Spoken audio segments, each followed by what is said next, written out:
Well, you were in here when we were talking about people not believing in me as far as, I guess I was timid or meek or whatever before I went into the military. And the Navy was always something on my mind the whole time I was in high school. That's what I never thought about going to college. It was, I'm going to be in the Navy. I'm going to be in the Navy. And I had a female cousin that had talked about it and went all the way up until going through recruiting and then changed her mind. It wasn't for her.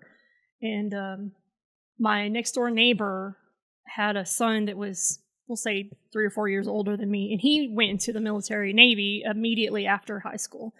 And when I'm a senior and it's basically time for me to graduate, my mom and my neighbor were talking and having coffee in the front porch. And the neighbor asks my mom, well, is Elina still going to go into the Navy, in the military? And I overheard my mom say, she keeps talking like she is, but I don't think she'll actually do it.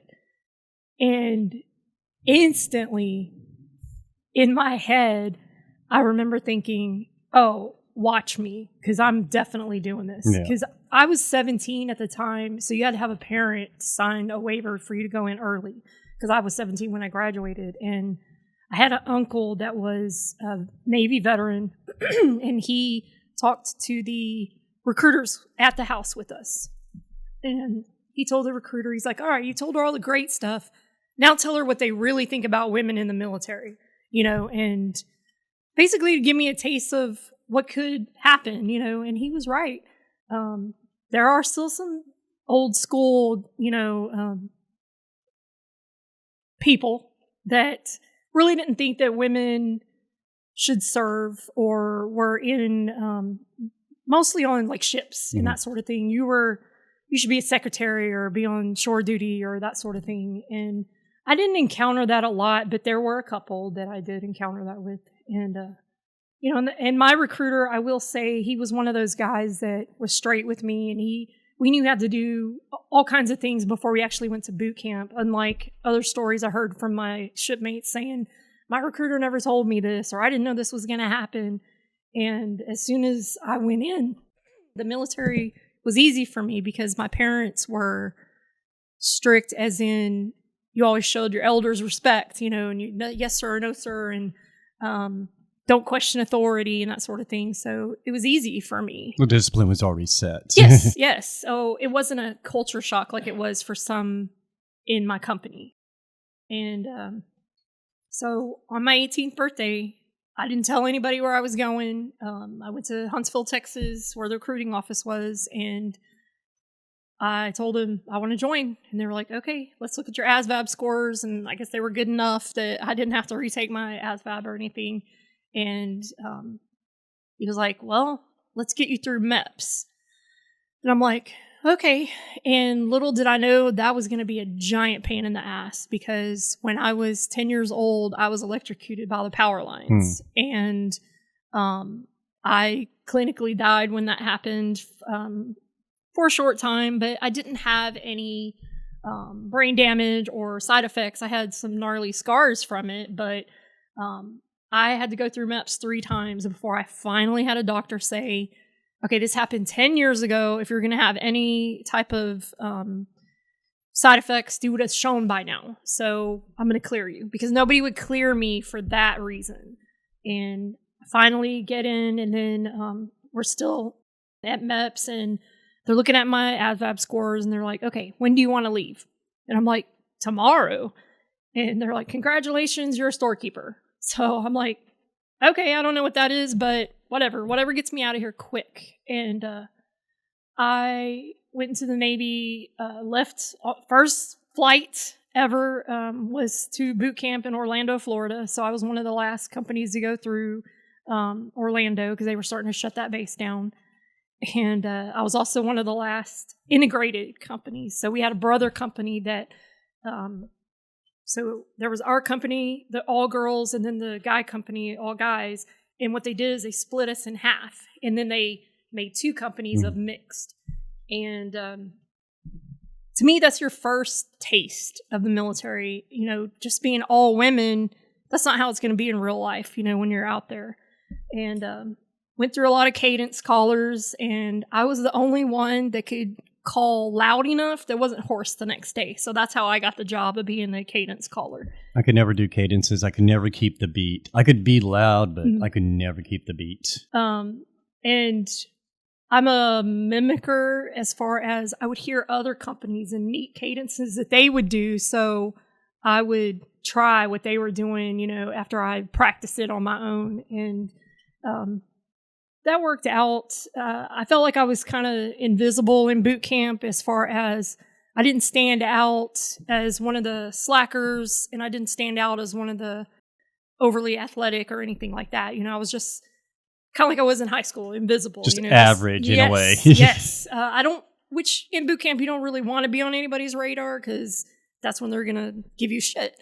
And one thing that my company commander used to do was he would make us write at least a page journal, and he would read them because I think he wanted to know how was our mental health and how are we doing. And I remember writing that out one day that I was like, he doesn't even fucking know my name. He doesn't know anything about me. I'm just here, you know, and he probably doesn't even read this shit. Whoops. And yeah, the next day I got called into his office and he's like, I do read these things. I do see you. And he was like, and if you don't stand out, that's a good thing because you don't want to stand out for negative reasons, you know, and most of the time, let's admit it, that's what you're going to be noticed for is if you're a shitbag that can't pass an inspection or you can't keep your locker straight or... Well, considering those drill sergeants are almost like rabid dogs, they're looking for it. So if once you step one toe out of line, they're on your ass. Yes, and you don't get away from that because you, like I said, you don't want to be on their radar. And my company commander, Smith, I don't even remember what his rate was. He was a chief. And every other word out of his mouth was motherfucker. So when he would make you drop and give me 20 or whatever, what you had to do is go, one motherfucker, two motherfucker. And it was just funny because you're making fun of him at the same time, but he thought it was funny, you know. And then for whatever reason, I was in boot camp during a holiday, during Thanksgiving, and he took leave or whatever. He was gone for a couple of weeks, and we had a filler company commander substitute. And that guy never yelled. He never cursed. Like he's very soft-spoken, but he was more intimidating because he didn't scream and yell and whatever. And he would make you want to do your best, you know. But in the end, we also had a shadow commander that was training to be a company commander. And because Smith had pushed through a lot of female recruits, he knew that don't let the tears get to you, you know, because we're women, we cry. That's how we get our emotions out. And Slater, he just didn't, he wasn't used to that, I guess. So it was easy to manipulate what you wanted if you cried or whatever, because I saw a lot of women do that. And you're going to have good recruits, people that you form bonds with, and then you're going to have the ones that are like, I can't stand you, you know? And that's kind of how I felt with the head company girl. And I don't know, it could have been a jealousy thing too. I really don't know now that I think about it, but we did not get along. And the last day of boot camp, I lost my wallet and it was time to go home. And so I don't have my ID. It had a little miniature high school diploma in the wallet. And then, of course, my first paycheck, you know. So I had nothing. And this girl, no, I did have that's when you had to carry your ID in your breast pocket. So I did have my ID. Anyway, known enemies in boot camp, and she wound up giving me like $40 to get home on and whatever, because I had lost my wallet. So I think that right there was the start of, even if you can't stand each other, you still have that thing that veterans have, you know. It's like you could be a total bastard to somebody, but when you have outsiders and you're the veterans and then you have these outsiders, I'm sorry, but the veterans 9 times out of 10 are going to stick together because it's just that thing that that camaraderie that you have, and you can't explain it. And I think one thing that I liked the most about the military was you meet so many different classes of people, so many different races of people, so many different personalities, and you have to get along because you're away from home, and that becomes your family. Well, it's such a diversity of pool, but even at that, you have to get along with them because one day they're the ones that can be saving your life. Yes, and it's not like a civilian job where I don't like this, I'm going to quit. You can't quit. You have to suck it up and just be there and deal with it. Or if you do quit, it's probably getting out like on a bad chapter and you ain't getting a good job after that. Yeah, exactly. And so I went to home after boot camp, did my 1 week of free leave, because if you work with your recruiter, you could get that leave back. And first day, he had a bunch of delayed entry program recruits, and I was supposed to talk to them since I was fresh out of boot camp, and they, just to share the experience. And I see my recruiter give one of the other recruiters $20 during this meeting. I was like, what was that about? And come to find out, my own recruiter had a bet against me that I wouldn't make it through boot camp. Jackass. I'm like, what the fuck? I'm like, what is it about me that makes people think she can't do it, And I've learned that is my number one motivator, is proving someone wrong. If you think I'm not capable of doing something, I will die trying to prove you wrong that I can do it, and I'm going to show you that I can, So my parents drove me to Meridian, Mississippi, which was my first I'm going to say that's my first command because that was A school, and going to learn to be a storekeeper, which is I think they call them logistics specialists now, but it's basically a supply person, and I was a person that you wanted to know on a ship or whatever because I could get you things, and we go through boot camp, and I'm there, say December, and I'm the only girl in this really small indoctrination class, and there's maybe 5 or 6 guys, and I didn't think anything of it. We're all veterans here. We're all equal, so to speak. And my first weekend there, we get Liberty before you start your classes, and I decide to go. So we're in Meridian, Mississippi, which is pretty close to New Orleans. New Orleans drinking age at the time was 18.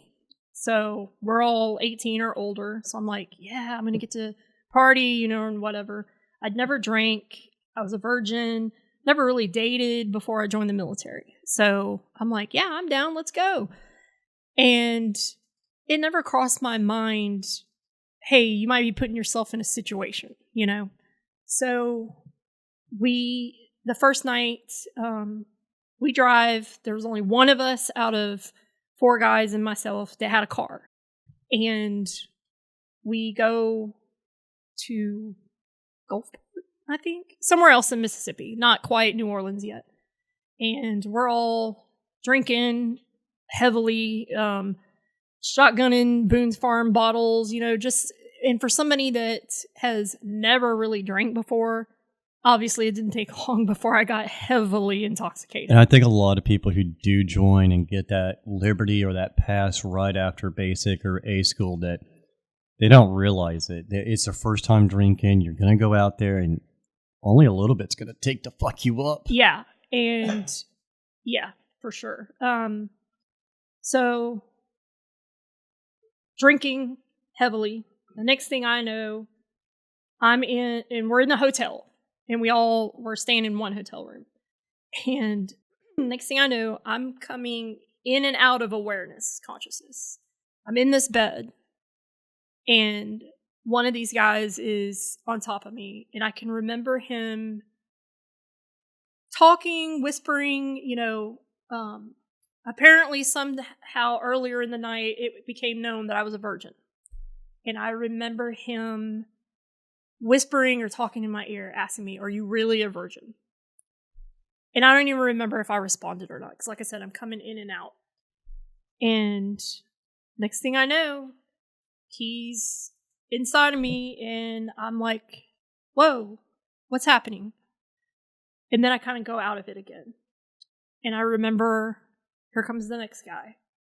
And by the time it was all over with, all 4 of these fuckers that I was drinking with and hanging out with had sex with me when I'm blitzed, totally fucked up out of my mind.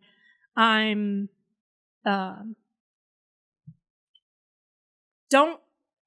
really don't know that I said no or stop or anything like that, because I don't remember doing that. But I can remember each of them. I remember the third guy, he wore glasses. I don't even know what any of these guys' names are at this point, right? And I remember the third guy turning around to the other guys who are watching as each person takes their turn. And he was like, hey man, does anybody have a condom? And the guys in the background, they're like, what do you need a condom for? She's a virgin. You're not going to catch anything. And I remember that was the one guy that was married out of all of them. So it was like, okay. And then the last guy, is burned into my mind because he had this psychopath, ultra-villain laugh, like this crazy maniac laugh. And he laughed during it. And I remember he licked the side of my face like a dog. And I remember he was like super unattractive. Not that mattered, because it doesn't, but that made it worse to me, And I just remember, what the fuck is happening? And then that was the last thing I remember until I woke up the next day. And when I woke up, you're kind of like, whoa, where am I? What's happening? Did I just dream everything that happened? And I do have a t-shirt on. It's not my shirt. Somebody's white t-shirt on. And I get up, and everybody's still kind of sort of asleep. One of the guys was drinking coffee in the background. And I sit up. Of course, I've got a massive headache. I feel like total shit. And I'm thinking, something's off. Something's not right. And I get up, and I'm walking towards the bathroom, and that guy that was drinking coffee, he was like, somebody's gonna be sore today. And I was like, did he just say what I think he just said? But I didn't even acknowledge that I heard it, so he doesn't know that I heard it. So I go to the bathroom. And that's when I see a little bit of blood on my shirt. Of course, I am in super pain when I go to the bathroom, and I was like, what the fuck happened? And I, instead of externally freaking out, I internally freak out, like, oh my God, what am I going to do? Because I'm stuck here. They're my ride. Who the hell am I going to call? And we're supposed to be in New Orleans for the whole weekend, and that was like Friday night when it happened. We're not going back until Sunday. And I'm like, okay, you were drinking, so of course it's your fault. You didn't stay in control of yourself, and you put yourself in this situation. What the fuck did you think was going to happen? It's like you and all these guys and alcohol. Duh, so I was scared that I would get in trouble because I was underage and we were drinking because we weren't in New Orleans yet. We were in Mississippi. And I had just got into the military and I just made it through boot camp, which nobody thought I'd make it. And I'm like, I can't tell anybody because I'm going to be the one in trouble. I'm the one that's going to get kicked out. And so I go back in the room and basically I pretended like nothing ever happened. And, it was just like mannerisms for me. It was just like, hey, everything's hunky-dory. What are we doing today and whatever? Because I'm like, you can't make it right, but you have to survive, and you've got to make it through this weekend. And then you're going to get started with school. And we did. We stayed there the whole weekend, made it to New Orleans, and we came back. And when I came back to school, I think some of them were a little nervous that I might tell somebody or say something. Nobody pulled me aside and was like, hey, we didn't mean anything by that. Or it wasn't, nobody acknowledged that it happened. They just kind of swept it under the rug. Yeah, everybody pretended nothing happened. And I think the biggest regret that I had, or the biggest shame that I felt, was that I was a virgin and that's how I lost my virginity. And I can't explain how much I felt like it was my fault, because putting myself in the situation, because drinking to the point of losing consciousness, that of course you had control over how much alcohol you consumed. So yeah, I took all the blame on myself because I felt like I could have stopped it. And once we get back to A school and we're fixing to start the next day, our first day of classes and everything, luckily I wasn't going for the same rate as the other guys. They were all going to go in different classes, but I never talked to any of them again, and I purposely avoided them. Like if I'd see them in the distance, I'm like, I'm turning around, I'm going to go this other way, And during A school, I remember I was in the laundry room one day and I was starting to feel just like total crap mentally, just like beating myself up.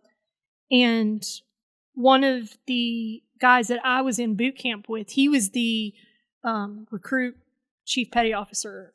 So he was head of my brother company. And he knew something was off. Like we weren't friends, but we knew each other because of boot camp. And I really don't remember the conversation, but I remember hinting something had happened. And I remember hinting around, giving vague details of, putting myself in this situation. And I was with 4 people. And I can remember him just looking down and sighing. And he was like, I hope that they didn't do what I think they did. And I just looked at him like, I'm not going to say yes or no. You take what you want from that conversation. And so he was the first and only time that I acknowledged that anything ever happened. And I was always scared of it coming up because of the underage drinking. We were getting recruits or A school kids. Every time we'd have an inspection, if they found alcohol in your room, whether you were of age or not, you would get in trouble and you could get kicked out of A school for that. And every weekend, they would find alcohol in somebody's room. So I was always paranoid that I would get in trouble for what had happened to me, instead of thinking in my mind, I need to report this. And so I went through A school, graduated. I picked Pearl Harbor, Hawaii as my first duty station. Nice. And I go to the USS Cimarron, and it was an oiler. My first day on board, there was this one guy that kind of dopey looking, had these real thick Coke bottle glasses, and he was the one guy that everybody knew on the boat that was super friendly, and he was. And he was the one that was going to volunteer to show you around. And he did. He was super friendly. He was great, like a unspoken sponsor, getting to the new command. And his name was Bo Bannock. He's passed away now. But great guy, but like everybody made fun of him because he was funny looking, but super, super nice guy. And I finally get aboard, get my bearings, and I'm on board that ship, I don't know, maybe less than a month. And I'm in the enlisted club on the base in Hawaii. And this guy comes up to me and starts talking to me. And I kind of sort of knew he was a khaki, but I didn't know what his rank was exactly. And it wound up, he was a chief on board the ship. And started flirting with me, talking to me. And I was flattered because he was an older guy. I'm 18. And he was a chief, come to find out. So I'm an E1, he's an E7. He's like 10, 11 years older than I am. And starts hitting on me, talking to me. The club is about to close.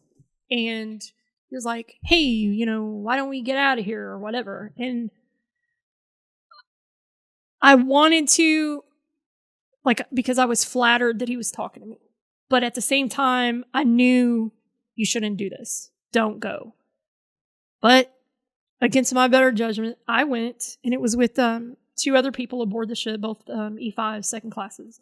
And I remember distinctly remember we were driving around Hawaii. Hawaii's a gorgeous island, you know, and it's nighttime, so you're not going to see a lot. But I remember us going to a beach somewhere, and the two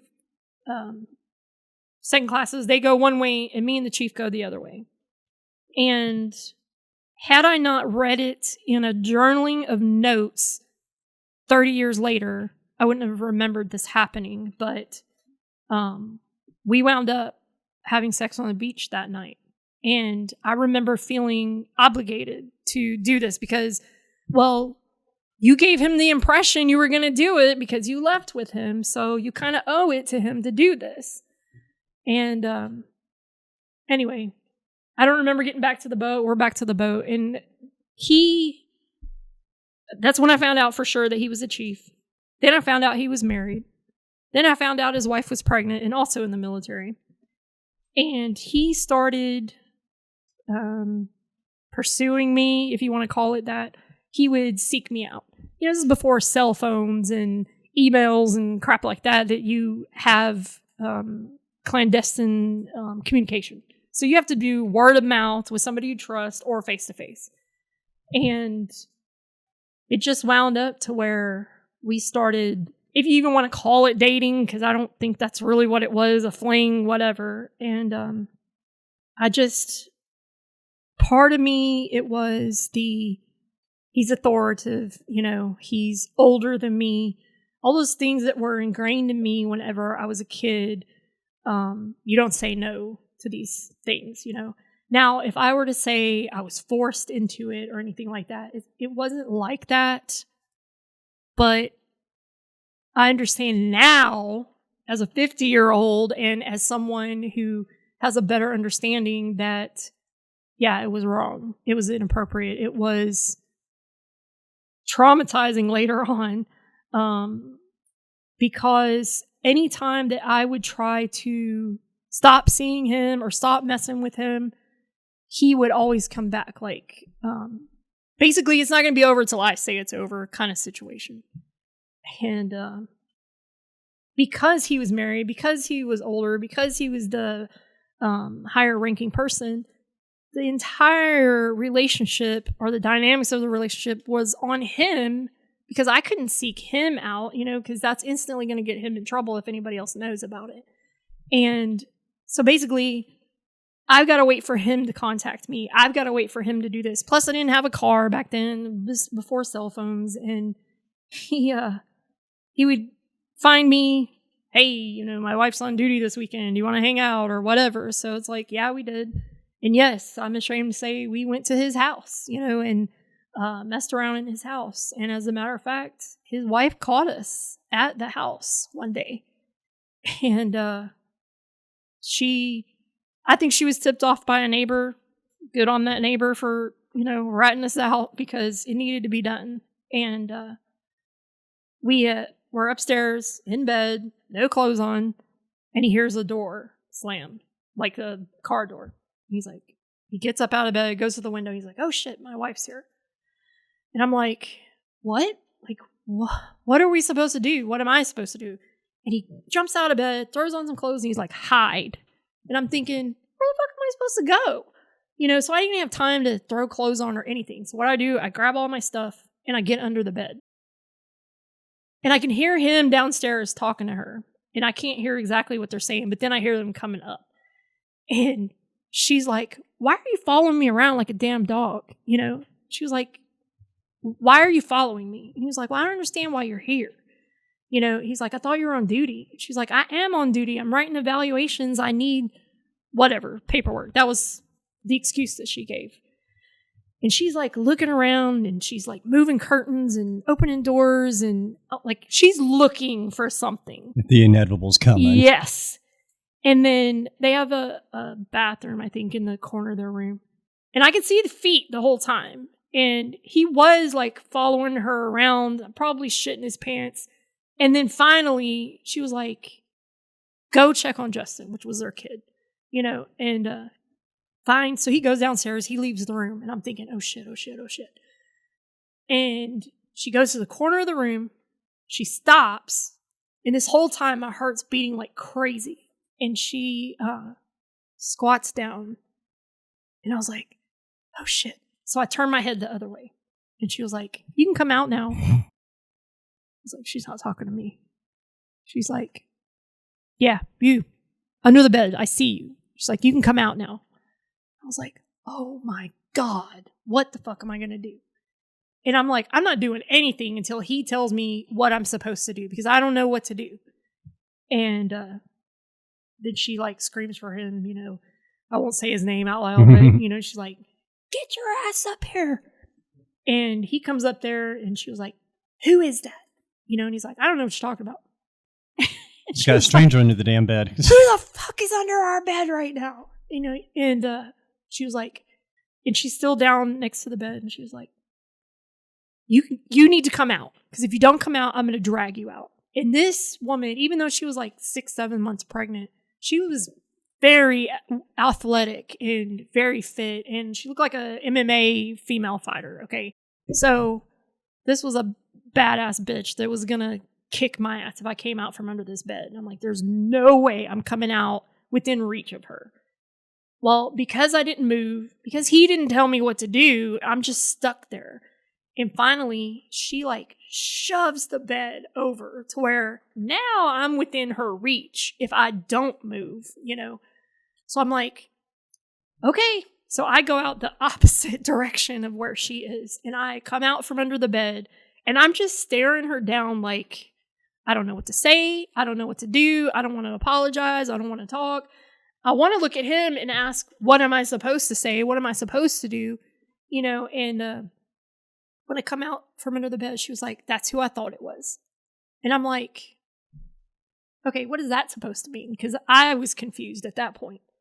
And she was like, you can consider yourself, talking to him, you can consider yourself charged with adultery and fraternization now. And he looks her dead in the eye and he was like, prove it.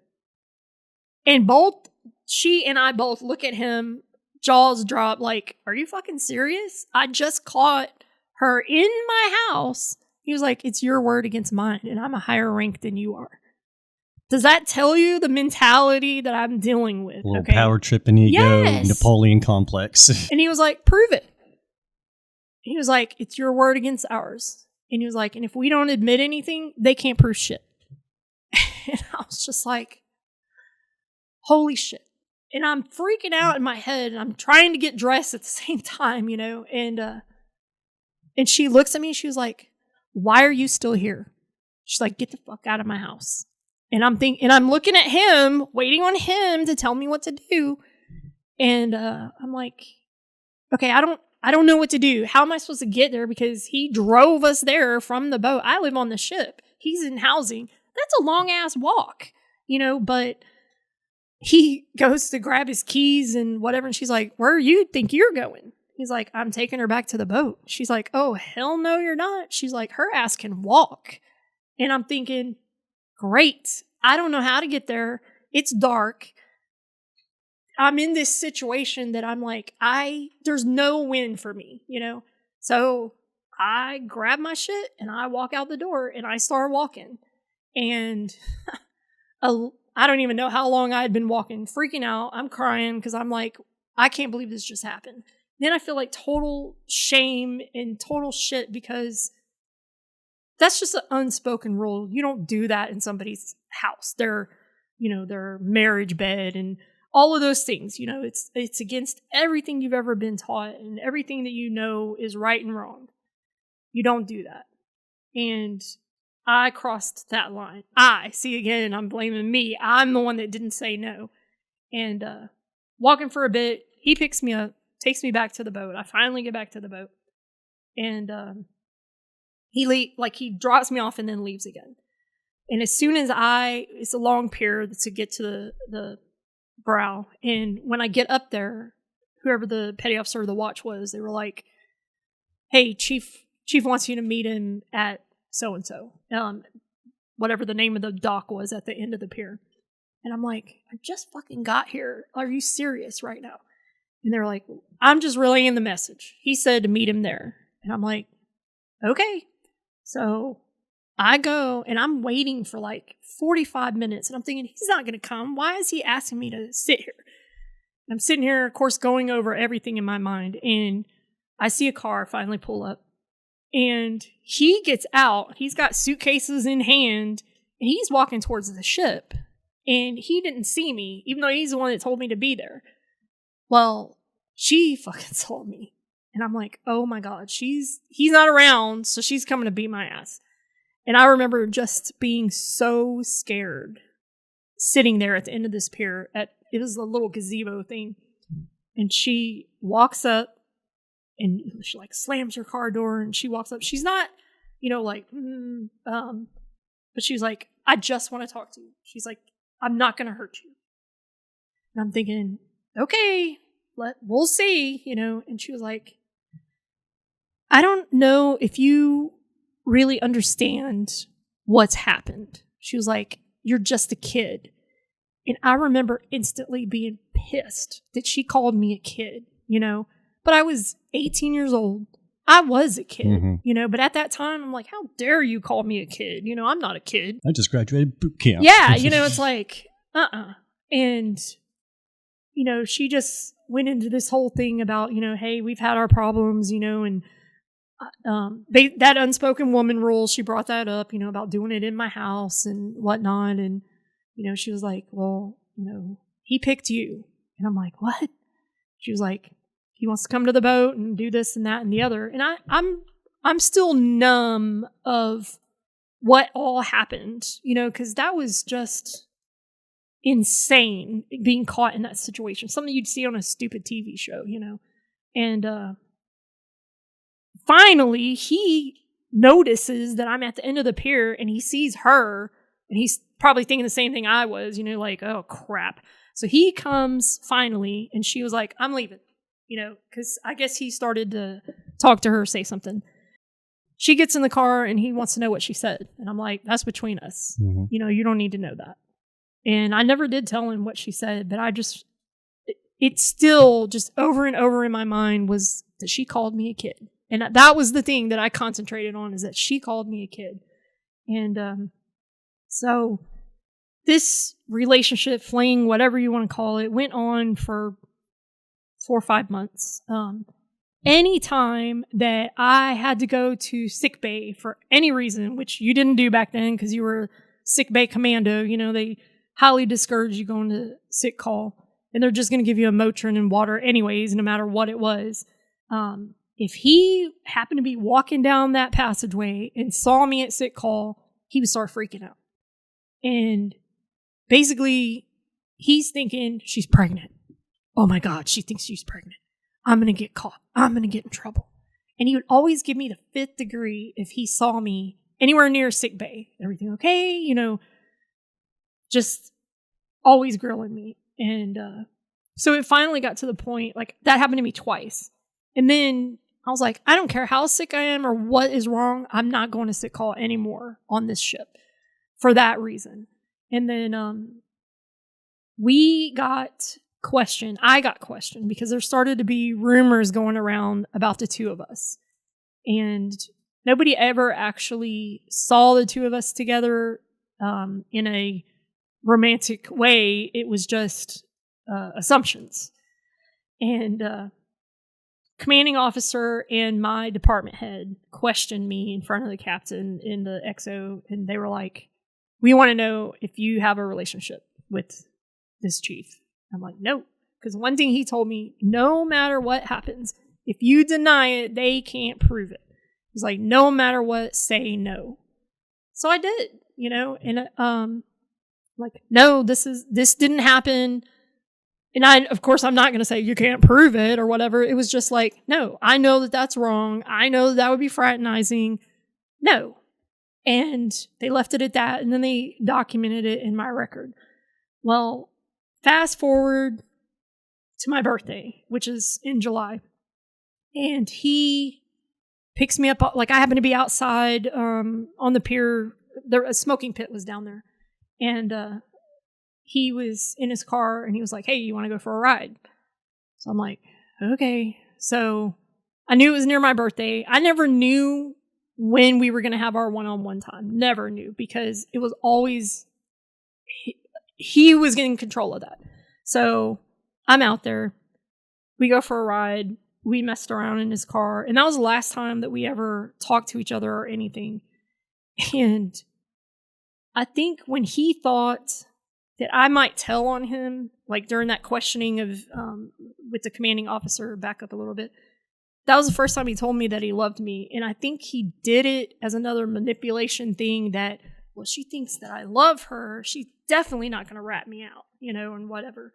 So, and then it was a couple of months later, that was my birthday, last time we saw each other. And we go on deployment, and I want to say we were in Canada or somewhere. And I find out we have not been seeing each other because things were not, I don't know. I feel like he got tired of me, whatever. I had a friend of mine that worked in the chief berthing. You had to do your time in the kitchen, do your time in the berthings. And he was over the chief's berthing, in charge of cleaning it. And I was like, can you put this bag on chief's bed? And what it was anything that he'd ever given me, written to me, every single possible thing that could link the two of us together was in that bag and put on his bed. Because I'm like, I'm fucking done. And he did. And I never heard anything back about it, because I'm thinking maybe he'll get the picture. And we go to Canada, and everybody's kind of acting a little crazy because we've been on deployment a long time. And people are dancing. There was a male strip show. I remember our table was all of our ship's women, and we had the loudest table, so we won this bottle of Dom Perignon. I just remember Navy ladies just being dumb and having a good time. Well, then they started letting everybody come in, because at first it was women only, because it was during a male review. And so then the rest of the ship comes in, and a couple of officers came in, but they don't usually mingle with each other, of course. Well, obviously, if we're in a civilian port, there's not going to be an officers club or whatever.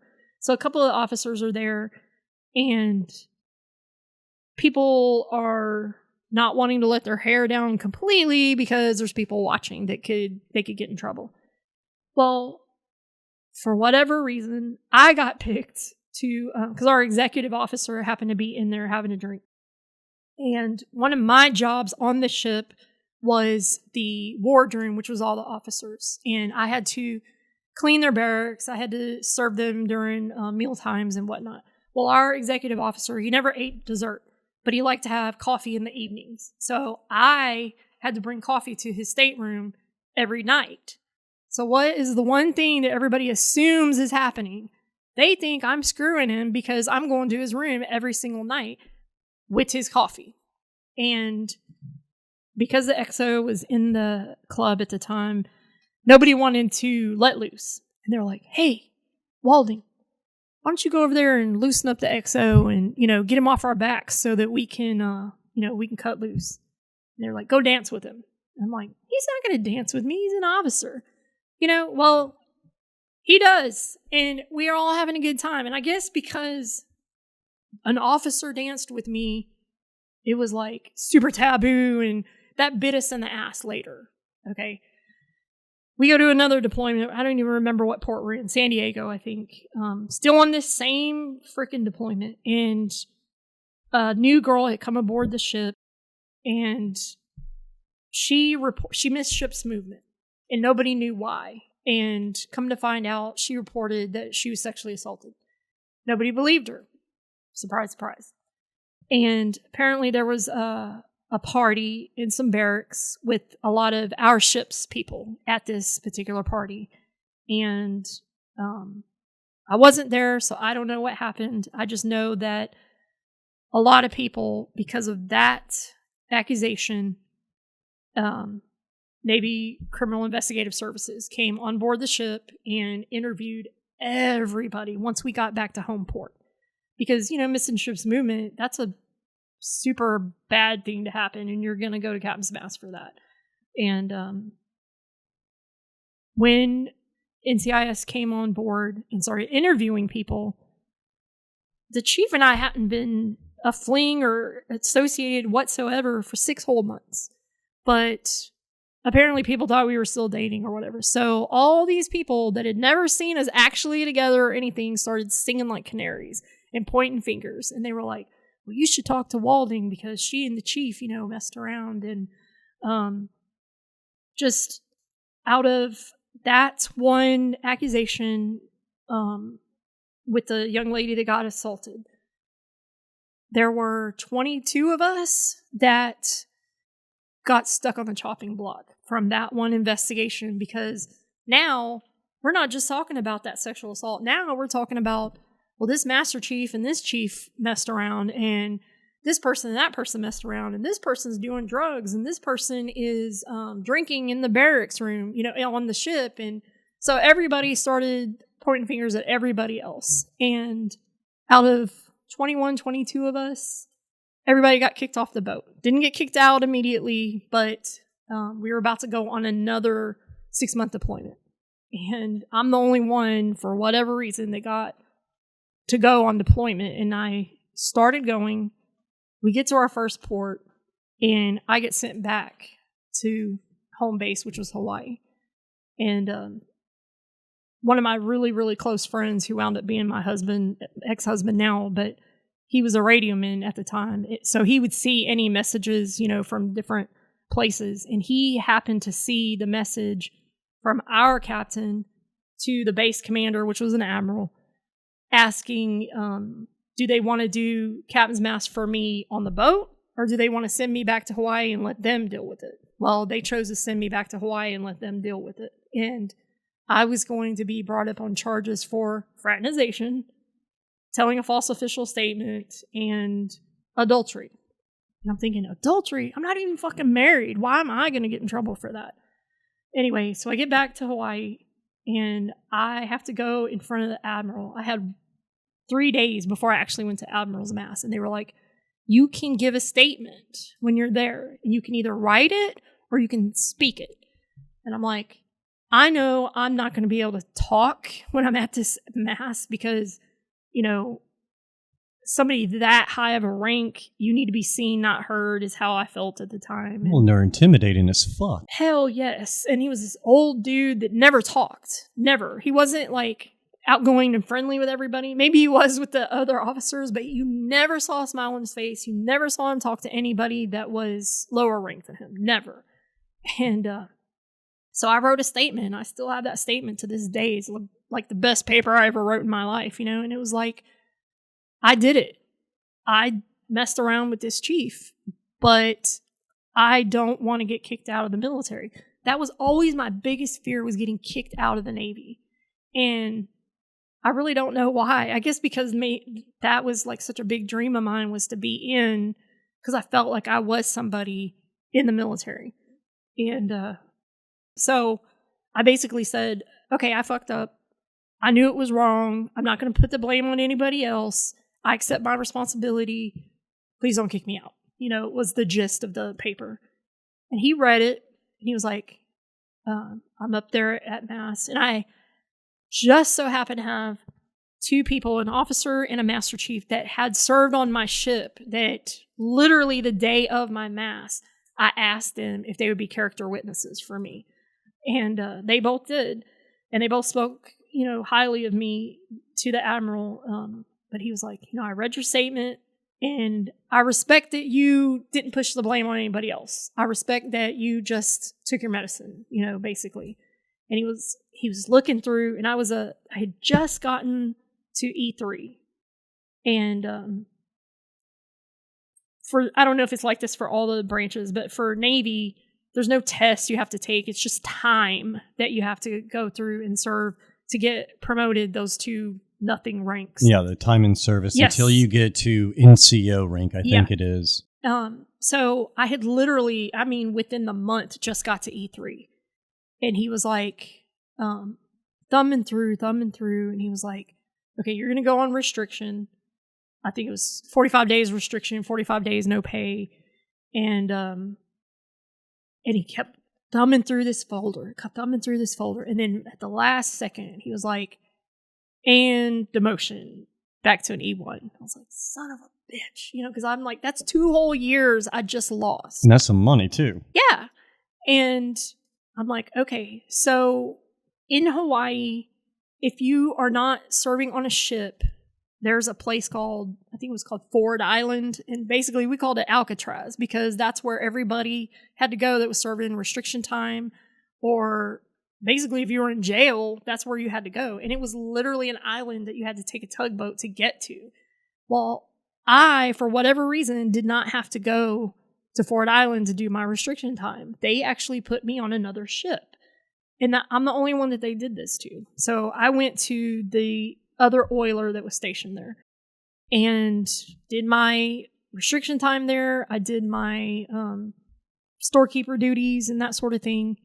And then I hear a rumor that there was an opening for a storekeeper and they wanted to keep me. And I'm like, fuck that. I don't want to be here. I don't want to stay on this island. So I write another letter. And this is like a year later. And I write another letter to the base commander. And I'm like, I don't care where you send me to another ship. You can send me to Timbuktu, anywhere but here. I don't care where you put me. I'm not trying to get out of sea duty. I'm fine with sea duty, but I do not want to be on this island anymore. Because when I got to the Willamette, everybody knew about the Cimarron. And the Cimarron was the boat that all this shitstorm happened. So everybody looked at you in a negative way, like, oh, you're one of those people, And nowhere on that island, no ship, no command could I get away from what happened. And every time I thought it was dying down or whatever, there would be an article in the newspaper about it.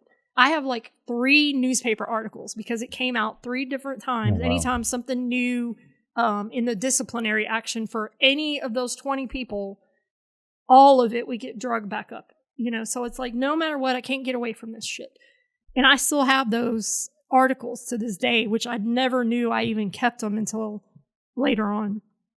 And finally, the admiral agreed and he sent me to Guam. So basically I left one island and went to another one, but at least it was anywhere New. but there. Yes. Because even when I wasn't on restriction anymore, that chief's wife was still stationed there. So I did run into her one time at the base exchange, and it's like, you're constantly looking over your shoulder thinking, I've got an ass whooping coming to me.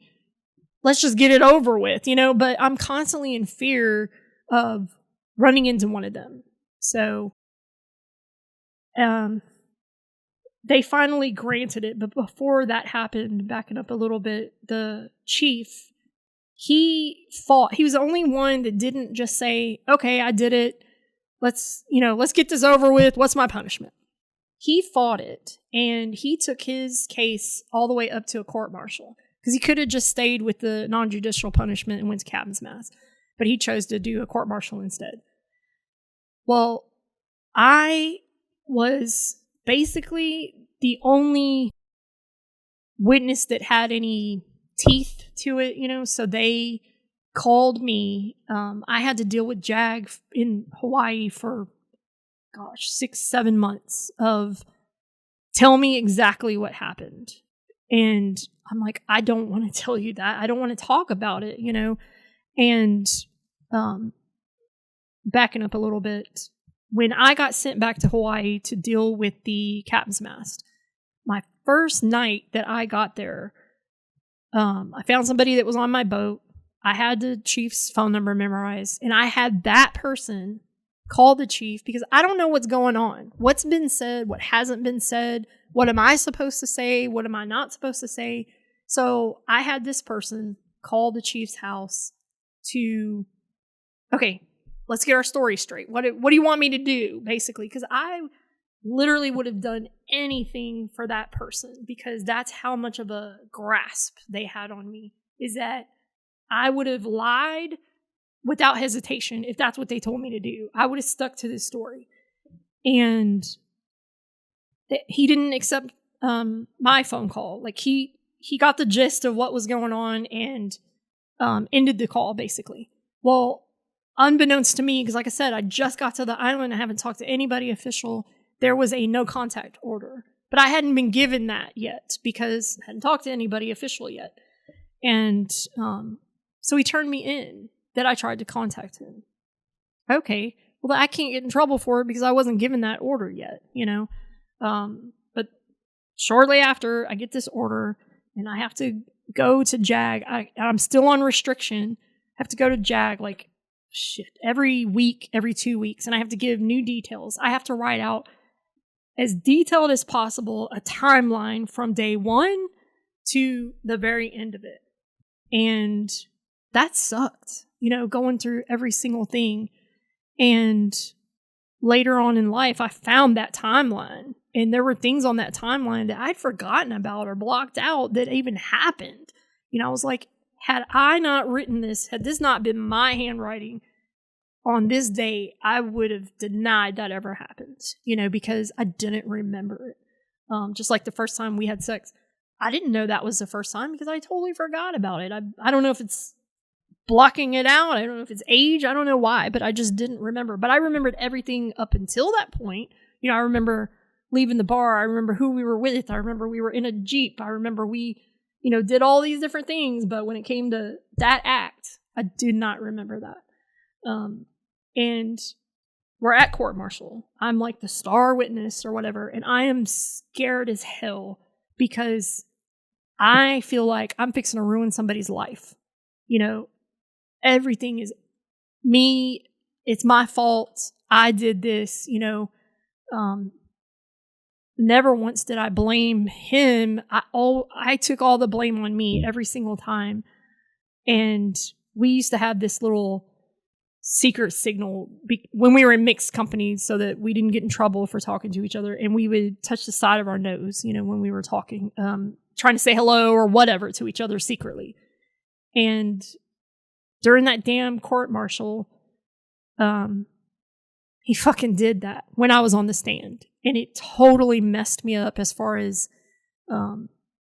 distracted me. It made me forget everything I was going to say. And it was just, God, it sucks so bad. I remember crying on the stand. And one of my things is you don't fucking cry in front of people because I can't stand to look weak in front of somebody, and I remember being so mad at myself because I cried when that happened.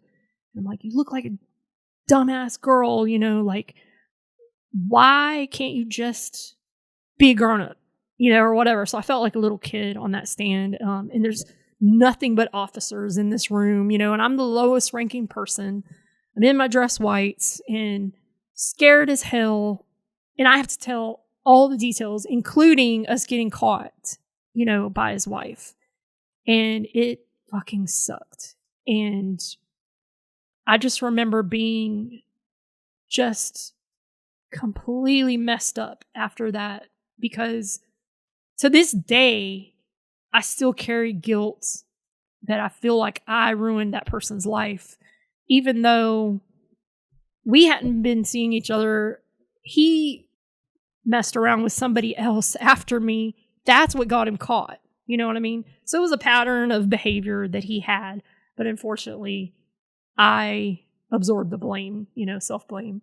And that's something that's so common with women that go through those situations. Women in general, but, our situation is different because, military, you've got that rank divide, and that's what makes it different, And I had such a hard time accepting that it wasn't my fault. This was something that was causing, I didn't know at the time, but PTSD that I still suffer from today because of certain situations that are similar to that back then that just totally messed me up. We don't like to talk about it. And the reason why I wouldn't talk to anybody else about it is because, or God forbid, file a disability claim for it, was because nobody's going to fucking give you compensation for a bad relationship, and that's how I thought other people were going to see it. You know, it's like, oh, you had a bad breakup or a bad relationship. Okay, everybody goes through that. Why is that a thing, you know? And the fact that that fell into the MST or military sexual trauma category, like, I didn't learn that until much later, much older, when I was going back and reading those files as a 50-year-old, looking at my 18-year-old handwriting and words and pictures and situation. Now I see it, you know, whereas back then I didn't see any of that stuff because I'm like, it was my choice. And, you know, I can't tell you the number of times that the JAG officer asked me, were you unduly influenced? Did he use his rank against you? And every single time I said no, because at the time I didn't want to admit that I didn't have a choice. You know, it's like I knew what I was doing. It was my fault, you know, and I can see as a mother, as an older person, I can see so many things now that I couldn't see back then, you know, and it does make a difference on rank. It does make a difference on age, you know. I didn't learn until now, you know, we don't mentally mature until you're like 25. I'm like, are you serious? And, you know, that's something that I learned with my therapist. But can we take a break? Yeah. Because I'm getting hot. Go for it. Okay. So whatever happened out of that court-martial, or because that's what it was a court-martial? Mm-hmm. Okay. So he was what we called a frocked chief, to where he could wear the rank, but he hadn't had the time in between E6 to put on E7. So he could wear it, but he wasn't yet getting paid for it. It's a Navy thing, I guess. I'm about to say, that sounds stupid. Yeah. But So it's like you had to wait 6 months before you could actually get paid for it. So until you're getting paid for it, I guess you're not actually this.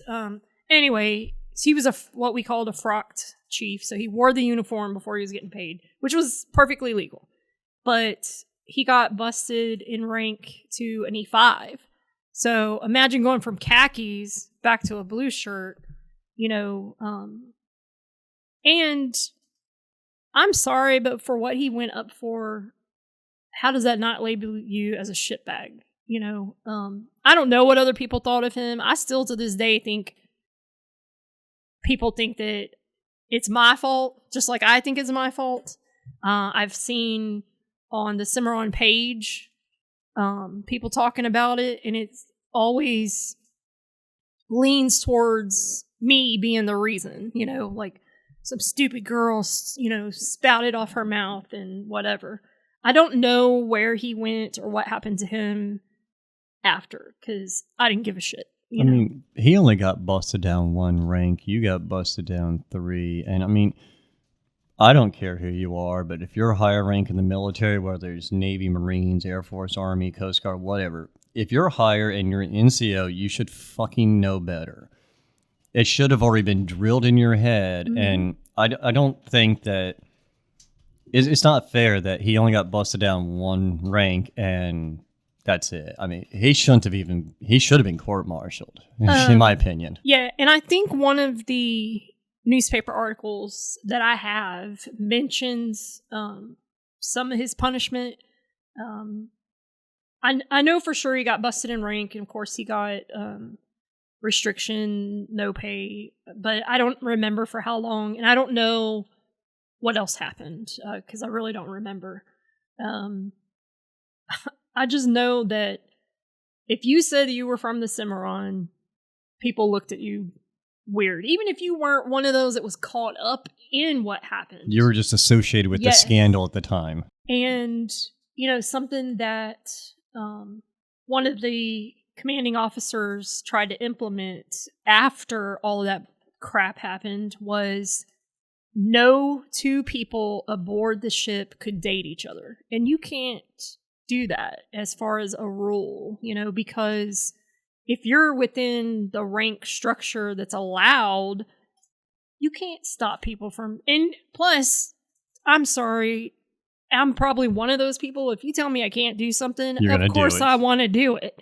You know, so that was one of the things. And that ship, Lord, I don't even know how that ship made it as long as it did, because there were so many bad things that happened to that ship with, you know, my very first time out at sea was in March, and we ran aground.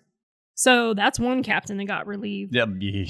Right before I got to that boat, I'd say within a year before I got to that ship, the ship lost main engine. Like, it was dead in the water and had to be towed back to sea. Back to port. So, and it was the same tugboat that pulled us in both times, you know.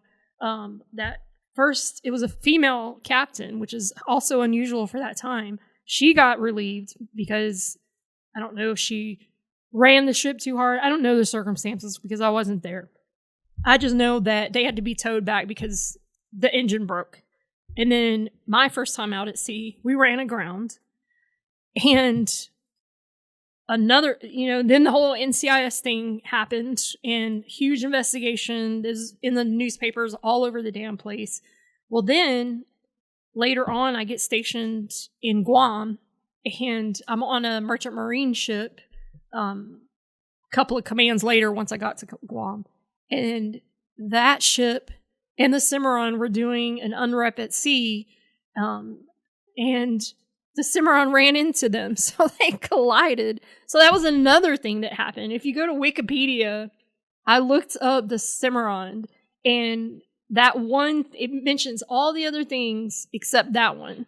And I was like, did I remember that wrong or not? And I actually reached out to one of my Navy friends that I'm on Facebook with, and I'm like, tell me if I imagine this or if this really happened, because I have a recollection of you being on the bow during the unrep with sound-powered phones on, and you flinging them off your head and running because the ship was about to run into us. She's like, oh yeah, that happened. So the fact that it was my old ship and my current ship and that happened, you know, it was like all these shitty things to happen on a ship happened on that one boat, you know, and it's like the curse of the Cimarron, because I'm telling you, if you were commander of that boat, you could kiss your ass goodbye as far as your career, because something was going to happen. And you were going to lose it. Yeah. So it's just... Should have just decommissioned the damn thing. They did, thankfully. I think in 98, maybe, they did. And they didn't repurpose it as a merchant marine ship or anything like that. They actually dismantled it. I was say they should have just fucking sunk it. Target practice. Yeah, so good riddance, because I have zero good memories from that ship. Now, I will say one of my absolute closest friends of all time came from that command, you know, and, you know, we've been through thick and thin together, and she was one of those people that, even though I didn't tell her what happened to me in A school as far as being sexually assaulted, we were in this club in Hawaii, and we went to a different base E-club to sing karaoke, because I was huge into karaoke back then. And we're there, and we're looking through the book to pick out a song, and this guy walks in with some of his friends, and I instantly started freaking out, because it was one of those guys from that incident. It was the guy with the psycho laugh and the butt ugly face. The piece of shit. Yeah. And I just remember, like, I had a panic attack right there, and that had never happened to me before. I felt like I was having a heart attack. And I just told her, we got to go. We have to leave right now. And, you know, she's looking at me like, what the fuck is wrong with you? And I, without telling her what happened, I told her what happened. And she was like, oh, I'm going in there and I'm going to fuck him up. And I was like, no, I just want to go. I don't even want him to know that I'm here.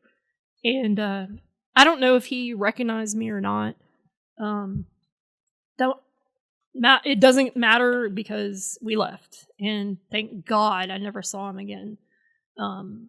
But once I finally got through that court-martial, I found out through somebody that served on the boat that knew both of us that it was all a bet between the chief and a boatswain petty officer. That they had this thing when new girls would come on the ship, they would see who could screw her first, basically. And yeah, when I found that out, it literally felt like I had been raped all over again, because none of it was real, but it was very real to me at the time, in the moment, and all that good stuff. Plus, especially being young and everything. Yes, I think that was the number one thing.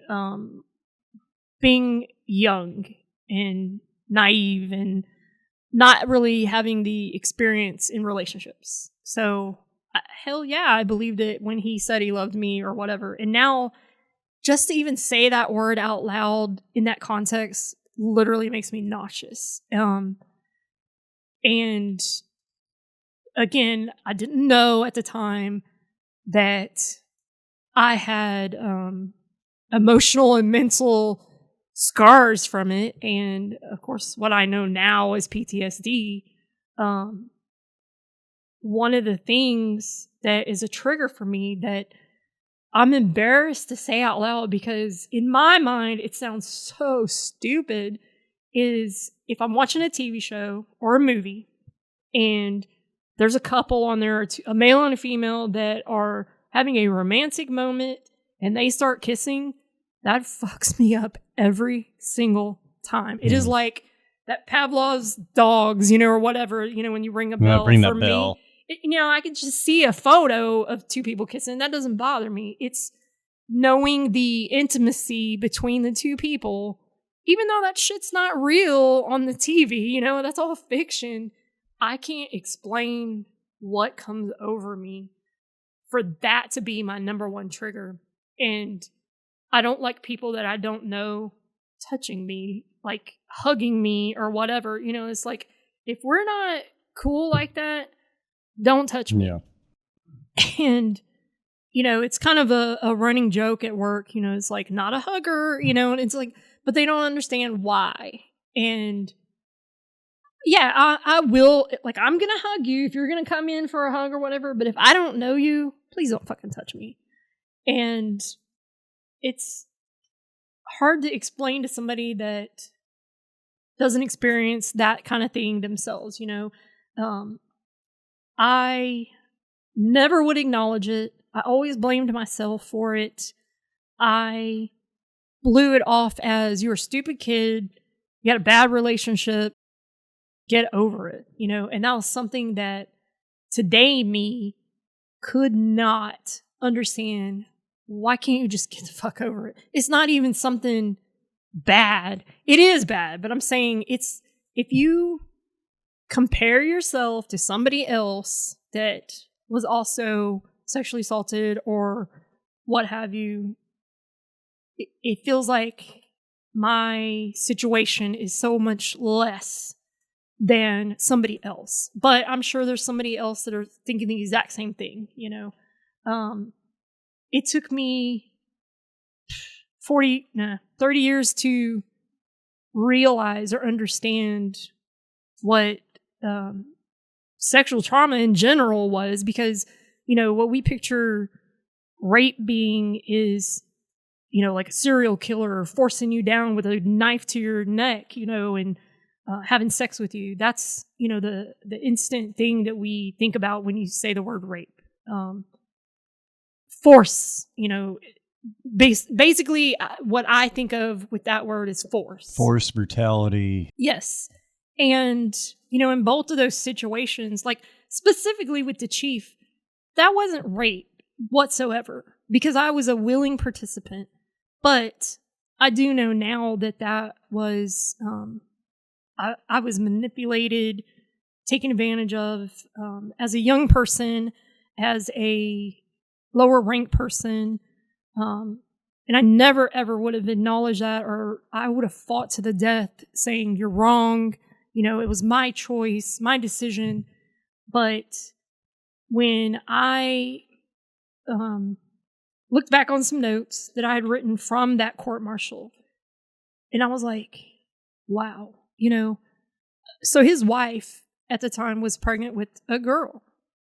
And to this day, I wonder, what would he think if the exact same thing happened to his daughter at 18 with somebody who was 29, same exact situation?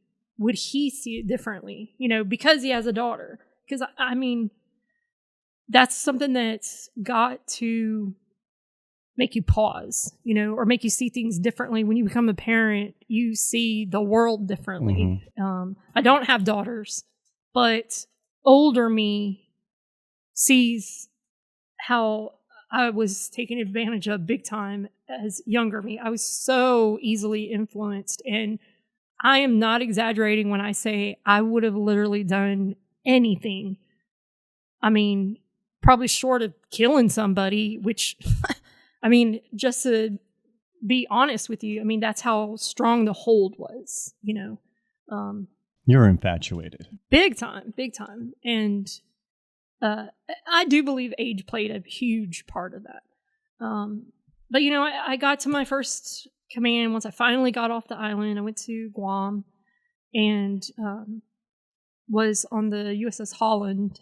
And that ship was amazing. As far as the command necessarily wasn't like the best place I've ever been, but the people, like, I've never felt closer to anyone in my entire life. And to this day, we would all still die for each other, and I have like people that I still talk to, or I would consider a friend from other commands.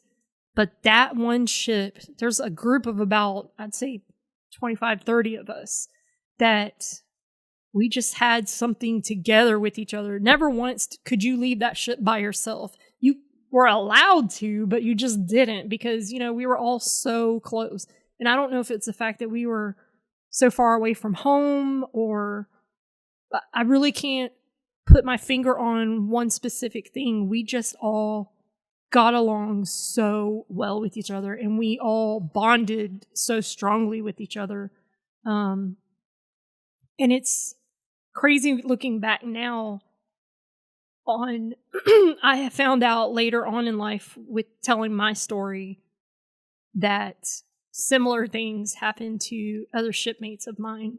And move forward to other commands. I went to another merchant marine ship, and for whatever reason, I got nominated to be a sexual assault victims advocate. And I'm like, okay, sure, I'll do it. Nobody knows my story as far as that I had been assaulted, because I never told anybody that. But I actually went through the training to be an advocate for that. And when I went through the training, there were people that got up and told their story. And it was men that told their story. And I never thought about men being sexually assaulted. When you hear the word rape, you instantly think it's a man doing it to a woman. That's never your first thought, that a guy can be raped, or that a guy, that a female can rape a guy, or a heterosexual male can be raped by a homosexual male, or vice versa, So hearing this one sailor's story was just, wow. The fact that it was still fresh in his mind, because he was still emotionally traumatized by it, telling his story. It was really hard for him to get through it. And just being pissed off at how the Navy handled the situation. I think that's such a hard pill to swallow looking back. I don't think that it's treated the same way now. I would hope that it wasn't, but I know back then, I would think a male claiming that he was sexually assaulted would be so much worse, as far as that did not happen, or being treated like that, than if a woman said it. And this guy reported it because it was a higher ranking person on his boat. And it was at a house. So it was off of the boat when it happened. And he was so ashamed of it, and I felt so bad for him. And I also felt that familiar feeling, because then I started thinking about my own situation. And what happened to him is when he reported it, they didn't remove either party. A ship is little. You're going to run into people every single day. You're going to see everybody all the time. Even on like aircraft carriers. Yeah, because relatively speaking, an aircraft carrier is large, but it's still small in comparison to the world.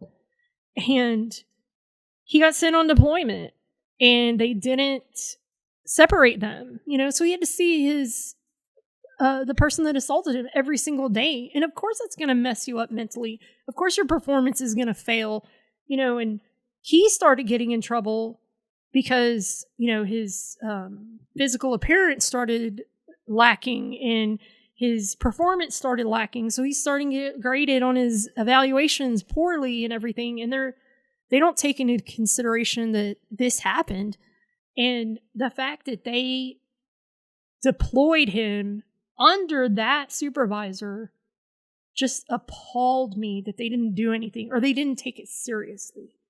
And, when I went through my situation and I get to my first command, I was heavily in the middle of a bad eating disorder, because that was one of the ways that I coped with it. And it got to the point where, so I was bulimic, and anytime I ate, I would immediately get sick because I had done it so often. And when I got to my first command, I almost failed a physical readiness test for being underweight. I had to weigh out 3 times to make sure I didn't lose any more weight before the end of this grading period.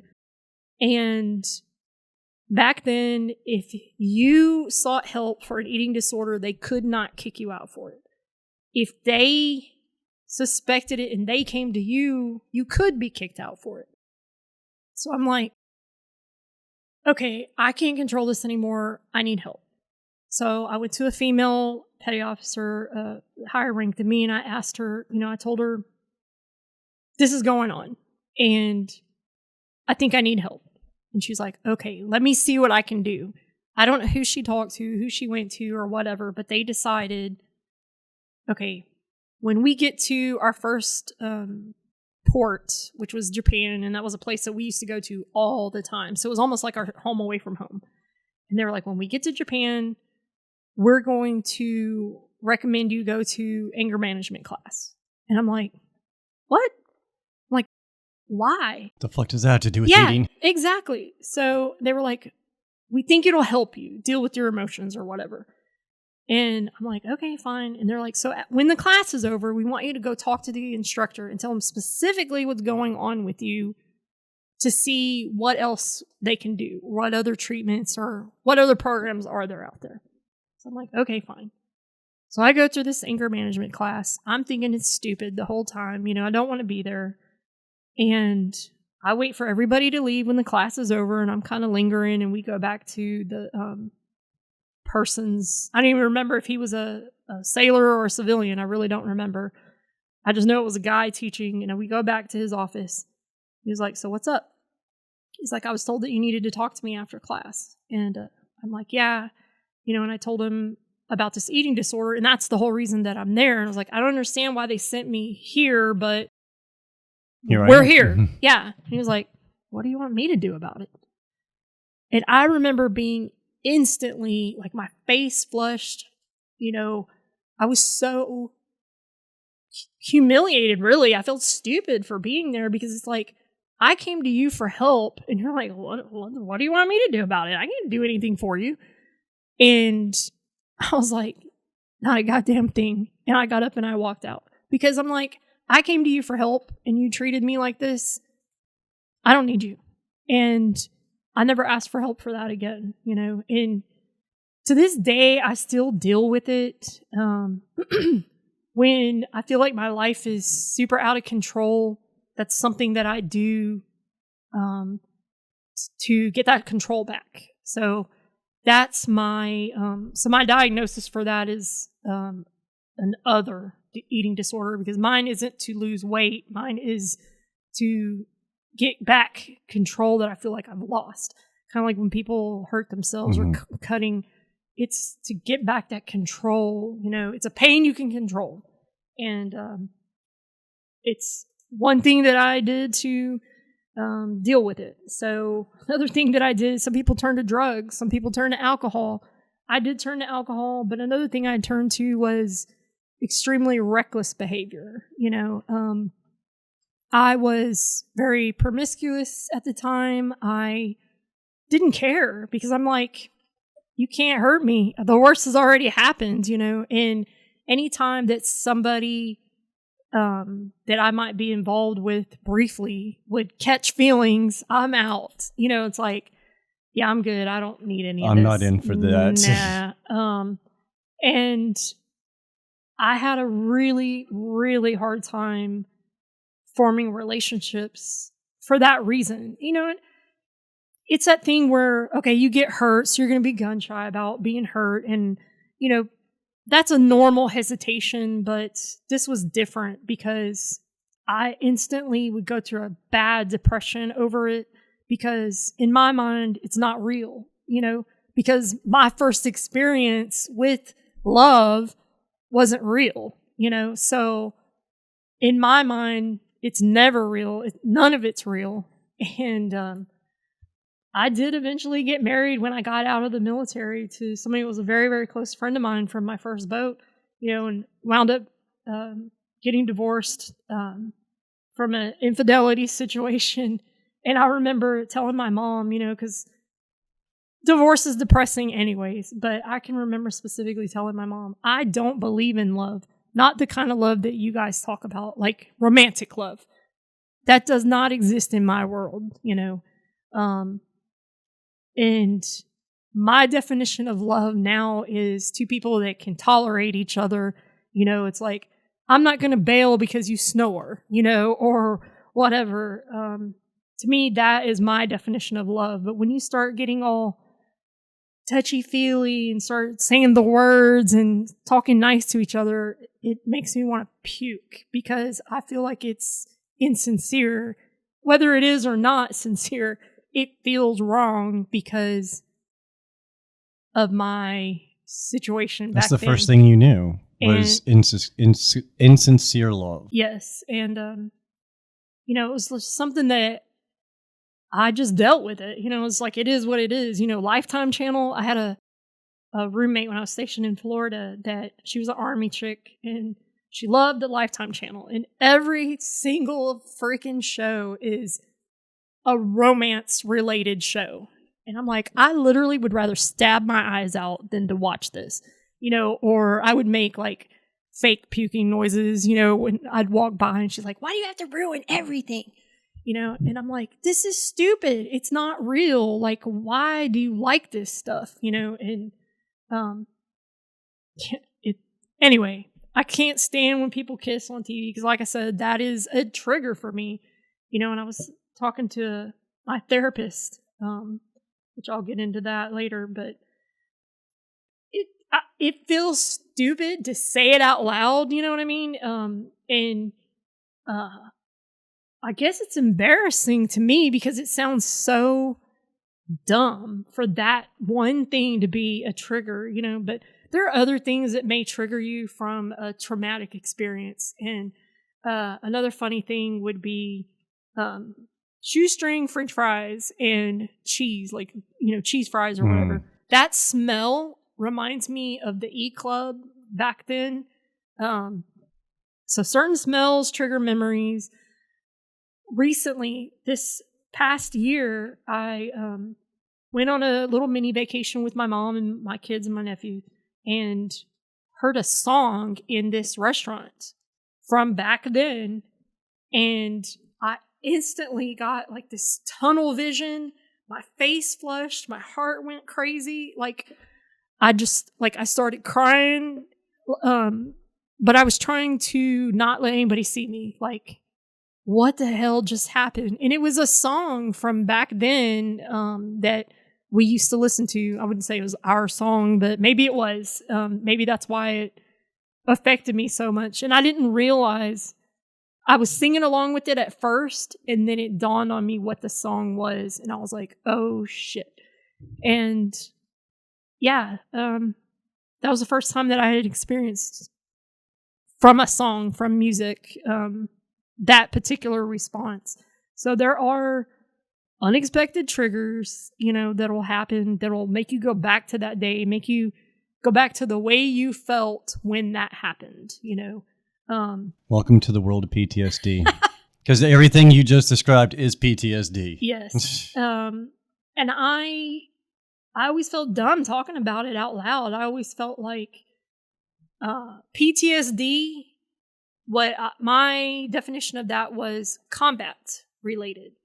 And if you look at the history of the term PTSD, it does come from that. However, it's more than that now, and we've learned that. And for me to say I have PTSD from that, I still feel shame from it because I still feel like I'm taking away from a combat veteran, which I feel was more traumatic. It has to be seeing one of your friends die from combat situation. I can't relate to that because I've never been in that situation. But that's why to use the word PTSD feels like a fraud. We've had this discussion before on the show that, it does originate from combat and everything, but we have to start looking at it on a sliding scale. Because, I think that combat PTSD needs to be labeled combat PTSD in its own category. Mm-hmm. Because I understand people can get PTSD from car wrecks. You can get PTSD from being kicked off a fucking horse. Yeah. It all matters differently. But even look at military sexual trauma. That wasn't really necessarily a commonly used phrase like PTSD until just recently. Yes. And even back during your time, it was either basically rape or assault, mm-hmm. and if it deals with sex, it's more rape than assault. And so I think it coming down to the fact that now we can actually say that some people, for their reasons for certain specific aspects, have military sexual trauma, post-traumatic stress disorder. Yeah. So I mean, I don't want people to ever think that it's only a combat thing. I hate that. I just know it needs to be a different word. Mm-hmm. It needs to be a different designation, and we have to treat all PTSD on a variable scale. Yes, and I've learned that recently, especially with getting involved with the VA. Again, that was another misconception I had for years and years and years. I always thought that was for old combat vets, or homeless people or people that can't afford insurance, It wasn't for me. And I used to call myself a nothing veteran because I didn't retire. I only did 11 years and I wasn't disabled.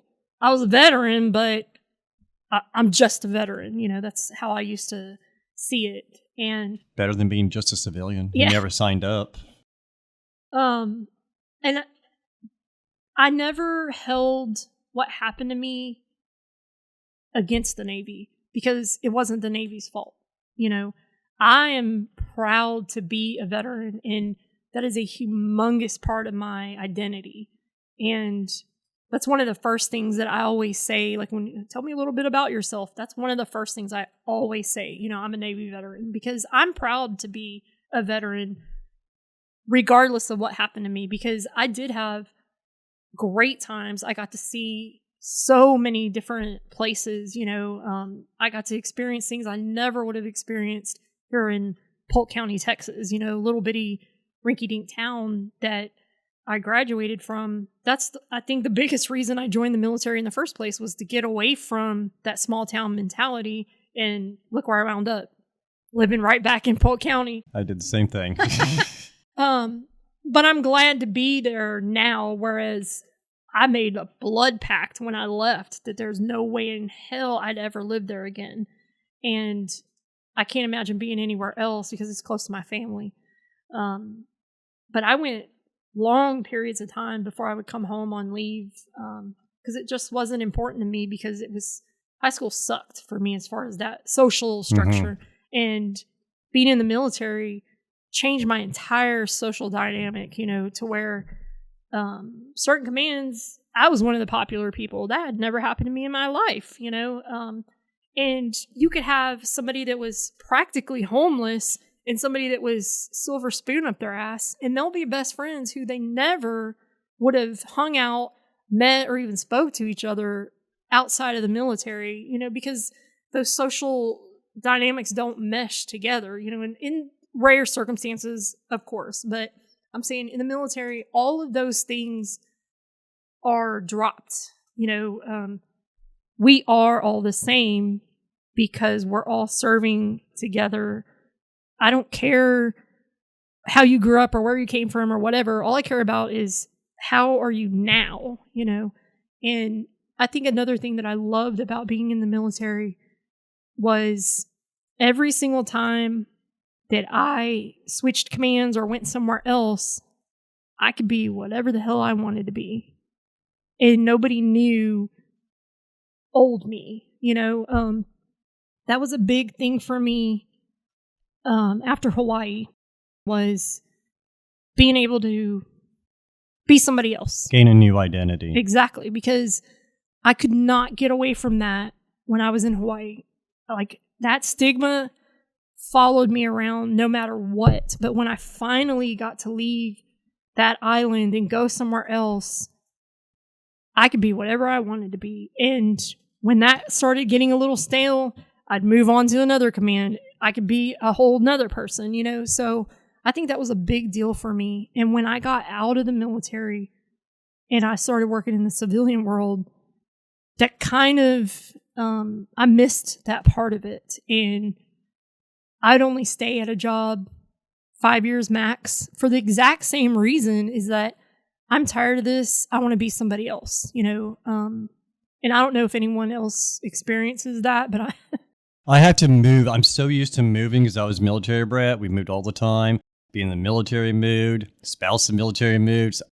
Yeah. If I'm someplace more than 4 years, I get antsy. Yeah. So. Exactly. And where I work now is the longest I've ever been anywhere. Now, I will say each employer, with the exception of the very first job I got when I got out of the military, I went as high as I could go without a college degree. And it's like, I can't go anywhere else from here. It's time to move on. And I did. But where I am now, I love that job. And probably for the first time since the military, I actually love what I do. And I think it's because I don't have to deal with people, because I'm a reactive person. And I'm not the kind of person you want to put in customer service, because if I'm at the front counter and I think you're a dumbass, you're going to say it. Well, I may not say it, but my face certainly will. Read the caption. Yeah. And, they know that about me. When you're on the phone, you can fake it, but in person you can't. And it's hard because there are a handful of people that just like to be an asshole to be an asshole. And it's really hard not to react to that. And luckily, when I was at my wit's end with that position, to where I didn't know that I could hold my tongue anymore towards an unpleasant person, an opportunity came up to where I could switch departments that did not require me to be on the phone. And that was like probably the number one thing I liked about it, is that I no longer had to be nice. Fake. Be fake, be nice. I'm a nice person, but when you're an asshole to me, you're going to get what you give. And I don't have that fear anymore of, is today going to be the day that I tell somebody off, because I did have an experience where somebody was disconnected. I work for a utility company, and they were disconnected, and instantly they started talking about how much money they made, and I'm sorry, you're too stupid to have a job better than answering telephones. And I'm like, whoa, first of all, don't call me stupid. You don't know me. And it was like of course you're having this internal fight that what you wish you could say. And I just remember literally, I was shaking. I was so pissed about the way that she was talking down to me. Having not known me, never met me or anything, because she was upset of what had happened to her. Oh, yeah, you're going to talk down to me and you make so much money? Well, why didn't you pay your fucking bill? Exactly. And I remember getting off of that conversation, luckily with my job intact, and I had to walk away because I can't rage at anybody, but I had to let it out somehow. And my personality type is, if I get super pissed and I start crying, you don't want to be in my presence, because I'm doing everything in my physical power not to say something I can't take back. I'm not a physical confrontational person, but there's so many things. Weapons. Oh my gosh, yes. And I struggle with that really, really hard, because you want to hurt somebody if you've been hurt. And I will say, the way I was raised, my parents raised me to be respectful no matter what. And I was raised religious, Southern Baptist, and that always was something that kept me grounded, to where you don't treat people this way. Even if they treated you that way, you don't do it back to them, because you don't know what their story is. You don't know if they're having a bad day. And it's like, it's really hard to remember that, especially when you have a reactive type of personality. And unfortunately, my kids don't get that filter, and the people that I'm the closest to are the ones that get that unfiltered shitty me. Sometimes when I get mad, something that I can't say to somebody else in public because I might get arrested or, written up at work or whatever, I hate it. But my kids have seen the crazy, mad, pissed off, like, mom is scary right now, me, and, going through those certain moments, I don't have that regret in me until way after the damage has been done, and then you feel so bad for it. It's like, I don't want to be me anymore. I just want it to be over. I want it to be done, and talking about like suicidal ideation, it's like nobody likes to admit that. And, even talking to a examiner during a CMP exam, during a VA compensation claim, I'm not going to admit that to you. I have kids. I don't want them to be taken away from me because I've thought about it before, and it's like, I try to explain to people that maybe don't experience depression or anxiety. It's like, I don't want to be dead.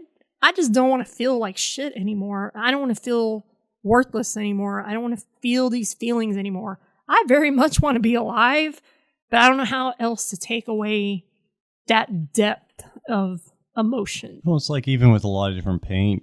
I mean, some people have, shoulder pains or whatever pain that you got to deal with daily. And medicine might numb it, but it won't take care of it. You're still going to wake up the next damn morning hurting. And I get it. It's one of those things where you're like, I don't want to be dead. I just don't want to feel like shit. I don't want to hurt. I don't want to get mad at people. And yeah, it happens. It happens to a lot of people, but a lot of people just don't really want to admit it. Yes. And it's, I've seen what it does to families. I've seen what it does to the outside world, as when that happens, when somebody does commit suicide. And it's so, if there's anything that I can do to keep that from happening, whether I like you, I don't like you, whether I know you, I don't know you, if I feel like there's something that I personally can do to make you see your worth or to make you see that this is temporary, I'm going to do it, no matter what. And like, I'm a humongous advocate for getting help, mental health help. Nobody likes to talk about those things because it's a weakness, that we don't like to admit out loud to ourselves. And it's not something we should be embarrassed about anymore. We should take care of ourselves mentally. I'm a Gen Xer, and we look at today's generation as they're a bunch of pansies. They're crybabies. They, it's like they throw up their mental health flag or whatever. When I heard that the military boot camp has stress cards, I was like, what are you shitting fuck? me? Yeah, I could not believe that. Yeah, if you would have said that when I went into boot camp in 93, yeah, you would have been laughed at. Same for me, but we also had drill sergeants and certain NCOs that pushed those lines, because I remember we did a basic in Fort Jackson in the middle of summer. Mm-hmm. They would have us out there doing push-ups on the hot asphalt, and people had degree burns on their hands, and you couldn't bring it up. You couldn't say anything. Mm-mm. We didn't have no little stress card or cell phone to call mommy and daddy. Yeah. Yeah. Horrors of boot camp. I remember a girl, we got cycled, exercised until somebody puked. Mm-hmm. And you couldn't stop until somebody threw up. And I remember the very first time that happened to us, because we were in trouble for something. And the girl that threw up, they made her lay in it and do push-ups in it. I'm like, really? Like, today you would get in so much trouble for shit like that. But I can remember another time 2 guys walked through our barracks carrying a freaking mattress on their heads saying, I don't even remember what the hell they were saying. Something humiliating, something to embarrass them. And they had to walk through every single barracks carrying that stupid mattress on their head, saying like, I'm a piss baby or something like that. I don't remember what they had to say, but and the whole point was to humiliate them or whatever. You can't do that shit now. And I'm not saying it was right back then, because it wasn't, but at the same time, we got through it. Mm-hmm. You know what I mean? And every little thing didn't stress us out, but knowing now what I experienced back then, I think differently about things. But again, I don't see the Navy as a negative experience for me, even though something traumatic happened. Yeah. And I had a really hard time acknowledging depression, anxiety, didn't even know it was called PTSD, and getting mental health help, because I'm like, I'll just deal with it. And it got to the point where I really thought I was going to take my life. I was raking leaves in the backyard by myself. Nothing had happened in my life specifically to be sad about, or whatever. And I just started bawling uncontrollably in the backyard. And I'm thinking, what the fuck just happened? And I'm thinking, is it my hormones? Is what's happening? And that's when I finally went to the doctor, because I could not pull myself out of it. And years later, I found out something else about PTSD, is that it's a cyclomatic condition, to where you have peaks and valleys, ups and downs. And for me, I don't know the date of when I was assaulted, but my subconscious knows that date. And whatever was going on that particular day, it had to do with a date that my subconscious remembered, even though I didn't know. So that's something that I've learned about later on. Can we take another break? Yeah. Okay.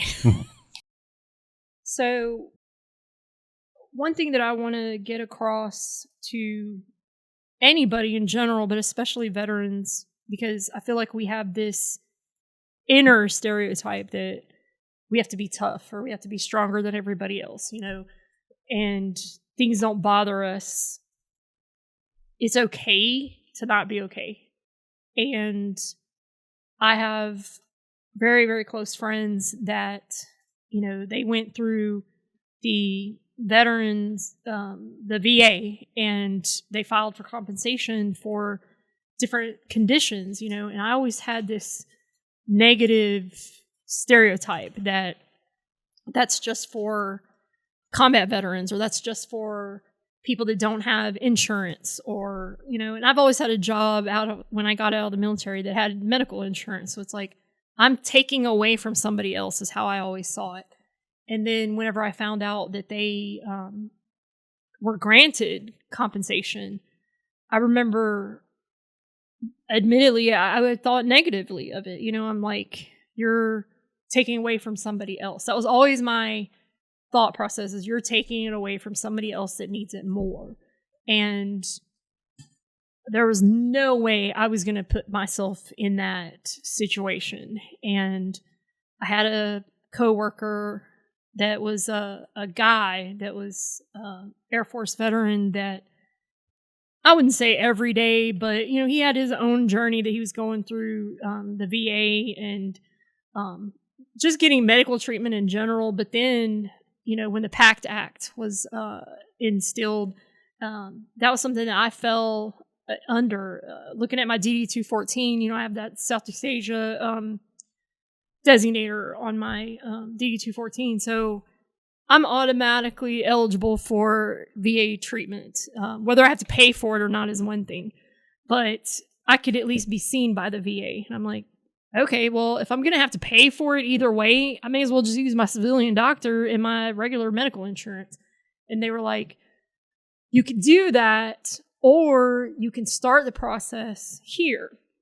So I'm like, fine. So y'all will shut up and leave me alone about it. I will look into it. And I finally went to a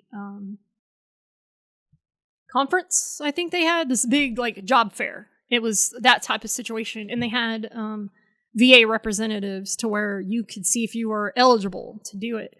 And I'd finally made the decision to get help for the MST, because honestly, I had just recently even learned what's MST, and my closest friend, she was like, it's military sexual trauma. And I'm like, that's just a fancy word for rape, and she was like, not all trauma is assault or rape. It could be other things like coercion and, just so many different situations. And I'm like, but I don't have anything in my record that, because I didn't report it, how am I going to be able to file this claim? And my friend who had already gone through the process had a similar situation, her own situation. And she was like, they look at markers in your record. I'm like, okay, what kind of markers? And they're like, if you've ever requested to be transferred somewhere else, if you have shown immediate dip in your evaluations when you were like a stellar sailor and then your performance went way down, or if you had a condition afterwards that could be related to depression, anxiety, just witness statements, even like a buddy statement is what they would call it. Just all these different things. And I'm like, I don't have any of that. But the more I started looking into it, the more I realized I do have that stuff. And I found a folder. And the one thing that I remembered being in this folder, and the only thing I remembered, was my statement that I had written to that admiral when I went to that captain's mass. I knew that was in there because I'd read it more than once since I'd been out of the military, but I literally did not remember anything else being in that folder. And whenever I had finally made the decision to do this, I took everything out of this folder and I started looking through it. And there was like a 5-page timeline that was from the very first day that I met that chief until I had gone to the court-martial to testify against him. It was right up until that point. And my jaw just dropped at all this stuff I've forgotten about, and this is my handwriting, my statements, and I literally started reliving all of that stuff. So I am working at a job that I love now, and I'm working with great coworkers. I've got great supervisors. They're so good at making you feel appreciated and valued. I've never worked for anybody that did that, and they treat their employees so well. And I started doing this VA process. And because I'm doing this VA process, it unlocked Pandora's box in my brain. And I started reliving all of these things. And my work performance went to shit. And I started making really big, visible mistakes. And I couldn't explain why. I couldn't defend myself. Like, why did you do this? You know better. And I could not explain to them what was happening to me because I didn't understand it myself. And I'm like, I am looking at this computer screen. I know what's supposed to be there. I've done it 100 times. And yet I didn't see what was there in front of me that I wasn't supposed to be doing. I still can't explain what happened. I just know it happened. And it was when I was re-experiencing all these things that had happened to me back in the military time. And my job was beyond gracious to me and valued me enough to give me a second chance, to give me a third chance. Because these, like I said, they were highly visible mistakes that they would have been well within their rights to get rid of me and fire me. But they didn't because they saw something in me that I didn't see in myself. And I'll be forever grateful to them for how they handled what was happening to me, even though they didn't know what was happening to me because I didn't know what was happening. And I go through to this conference. My best friend Roxanne, who was there with me back when all of this happened, she was basically holding my hand and took me up there to this conference, and we filed for VA to see if I was even eligible to be in it. I was, and that was what initiated the process. So that Band-Aid got ripped off finally, and now I am like in it. I'm obsessed. I'm like, okay, we're doing this, so we're going to do it to the best of our ability. We're going to do it with everything that we've got. And I'm going to use any and all resources I have. And I had multiple veterans that had already been through this process. Reddit was a humongous source of information when it came to do's and don'ts. You'll save yourself a lot of headache if you filed this and not that. If you word it right or don't word it right. A lot of veterans use ChatGPT. I don't have experience with that. I just used other veterans as my resources. And it helped. And when I filed specifically for my MST compensation claim, I had all of these different things that I didn't know I had to prove my case. And I really think the only reason that I agreed to go through with it is I wanted validation that I want you to acknowledge this happened. We may not have handled it properly, when it happened, but we believe you. And I think that was the bottom line is I wanted somebody to hear me and I wanted somebody to believe me and acknowledge, yes, it happened. And it took about a year, which is a short amount of time compared to most people that do it, that I was able to get the VA compensation. Like I said, I have my fellow veterans and friends to thank for that. So now I want to pay it forward. And my ex-husband, we're not best friends or anything, but he fell under all the different conditions, for the PACT Act. And I'm like, have you ever thought about, going with the VA and filing for compensation and doing this and that? And he had the same mentality I did. No, I've got insurance. I don't need to do that. Or is that really a thing? And all of the exact same questions and hesitations that I had, he had. But with me pushing him and getting them the information, and his wife helped him so much. But he was the type of person, he just accepted it's the way that it is and there's nothing you can do about it. And during his exams, I would tell his wife, you're not allowed to be in the room when they're doing the exam, but I told her, you make sure that he doesn't blow this off. You make sure that he doesn't downplay what's happening to him. And I think that's the biggest thing, is being 100% honest when you're doing those examinations. Don't lie. I always tell people, don't lie about it and don't exaggerate, but you need them to understand what's happening and how it's affecting your life today. And that's the biggest condition, is how does it affect you today? That's the whole reason we're filing for this compensation.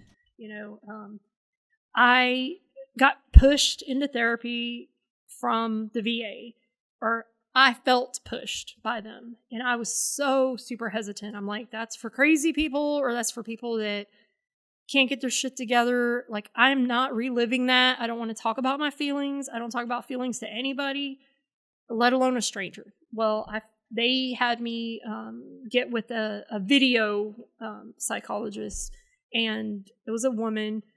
We did several sessions. I think I did it for 6 months. I hated it the whole time. We only had maybe 1 or 2 breakthroughs, if you want to call it that. But I never felt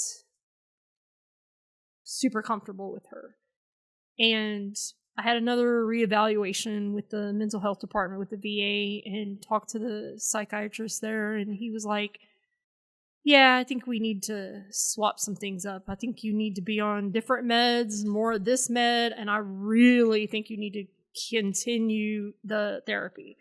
And I was so, I wouldn't say pissed, I was just exasperated. Like, I don't want to do therapy. How much do I have to explain that to y'all? I don't want to do it. And they were like, I really think it would help you. So that to me is like, yeah, you need to do this. You don't have a choice. And I fought it so much. And finally I was like, okay, if I have to do this, I don't want to do video conference. I want it face to face so it's more personable. And I'm like, I don't really want to go through the VA as far as to the VA facility, because there's not one close by to me. And I don't want to have to take off of work extra time. Okay, so we have a place in Livingston called Serenity House that has everything from interns that are learning to be counselors and licensed psychologists and such, to all the way up to the doctor's degree. And it's literally, $25, $50 to $150 per session, just depending on what you want. And they give you this big long package to fill out, like, tell me what's going on, tell me your history, and yada, yada, yada. And the whole time I'm filling this out, I'm pissed off. I don't want to do it. And it came out on the pages that I don't want to be here. I want to get through this. Like, I don't want to do weekly. And I want to get to once a month as quickly as possible. So I told them my only criteria that I care about was that I wanted it to be a veteran. I was going to request a female, but I'm like, I don't even give a shit anymore. I just want a veteran. And they were like, no problem. Okay. My very first session, I walk in. It's kind of after hours because I didn't have to take off of work because they had late hours, which works perfect for me. And I go to this session, and I walk in the room. It's this really tall, old black dude. And he was like, hey, how's it going? And I remember thinking instantly, what the fuck? Like, why are you giving me a guy, first of all? And he just looks at me. He's like, you don't want to be here, do you? I was like, no, I don't want to be here. He's like, well, every single thing in your package, he's like, tells me you don't want to be here. He was like, I really didn't think you'd show up today. And I was like, I'll be honest with you. I sat in the parking lot for at least 15 minutes convincing myself to come in because I didn't want to be here. He was like, I get it. He's like, let's talk. Okay. He's like, just give me one session. He's like, if you don't want to be, if we don't gel or you don't feel comfortable, don't stay. He's like, I don't want you to be here if you don't want to be here, but I want you to be here if you want to be here. All right, fair enough. And he's like, I have one rule. He's like, I reserve the right to be wrong. Okay, that works for me, and we start talking, and I'm so guarded when I'm talking to him that very first session, and I'm like, okay, genius. Explain to me why this one thing is my trigger, that whole kissing thing on, And he was like, well, think about it. He's like, when you're a little kid, like little kid, what is the first thing that you relate to physically as love when you're a child? You don't know anything about sex. Holding hands and kissing. He was like, that's your first human interaction with love, and physical love. And he started breaking it down and going a little bit more into it. And I was like, holy shit. Damn it. I'm like, I've been asking myself this question for 30 plus years because I felt stupid that was the one thing that triggers me every time. And nobody has ever been able to explain it to me. And here we are, session 1. And he, I have that kind of a breakthrough, I guess you could say. And I was like, wow, this guy, okay. He might actually understand. I think I'll come back, and I had to do it, I think, weekly at that point. And I didn't dread it. I didn't hate it like I did the video ones. Just something about it. I just didn't gel with that person. And it happens. It wasn't anything that she did or didn't do.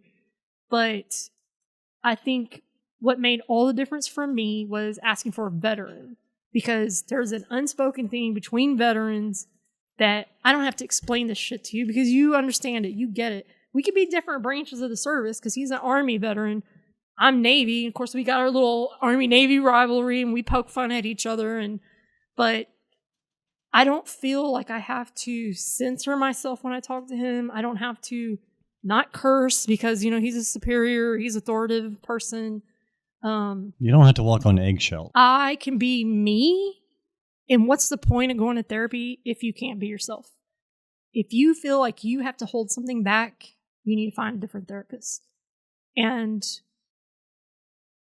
we shouldn't be ashamed of, I have to see a therapist because it's in the past mostly, and I'm one of those people that used to see people as some kind of weakness or deficiency if you had to go to a therapist. I see a therapist.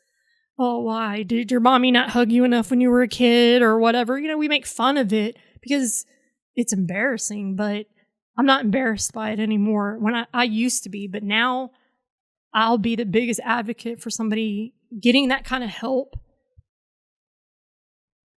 if you need it. And I don't think therapy is bad for anybody, whether you need to be on medication or not. Personally, I feel like therapy works so much better than medication because personally, if I take medication and it doesn't take away the episodes or the peaks and valleys, why am I taking this medicine? There's no reason.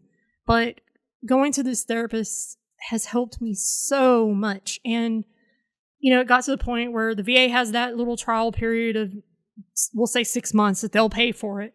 Well, that ran out and VA is not quick on redoing their paperwork and reapproving certain things. And I'm like, fuck it. I'm going to pay it out of pocket. I don't care.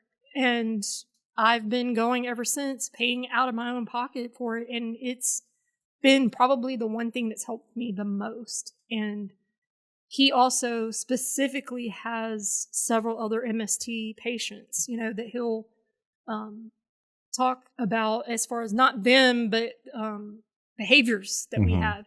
And he gave me this pamphlet of characteristics of PTSD because it's always been a combat thing in my mind, and when he let me read this paper, there's like 12 characteristics and I had 10 out of the 12. And I'm like, holy shit, and it just has helped me to understand the condition better and not be so judgmental, not only of myself, but of others, that's such a hard thing to overcome, is feeling like there's something wrong with you, and one thing that he told me during a therapy session once was, you are not unique. And what he meant by that is you are not the only one that experiences these things. I'm like, I feel like I'm a totally fucked up person for no reason. He's like, but you have a reason, and one of the most profound things that he said to me that I gave him hell for later was right when we were ending a session and I'm getting up off the couch to walk out the door. He was like, I want you to think about something before our next session. I'm like, okay. He's like, do you forgive them for what they did?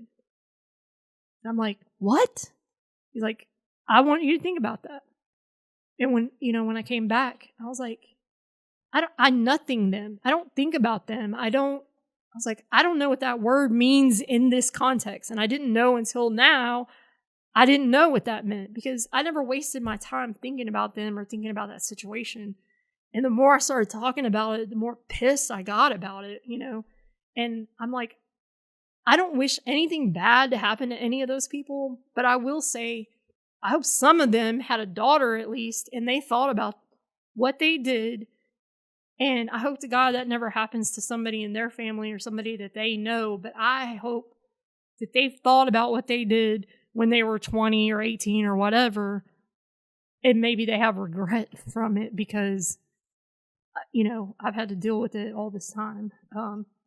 But I will fight for anybody that wants information, that needs to hear a story of someone else's experience when it comes to specifically military sexual trauma, because everybody's trauma is different, but it's trauma to that person, and it's taken decades for me to understand it.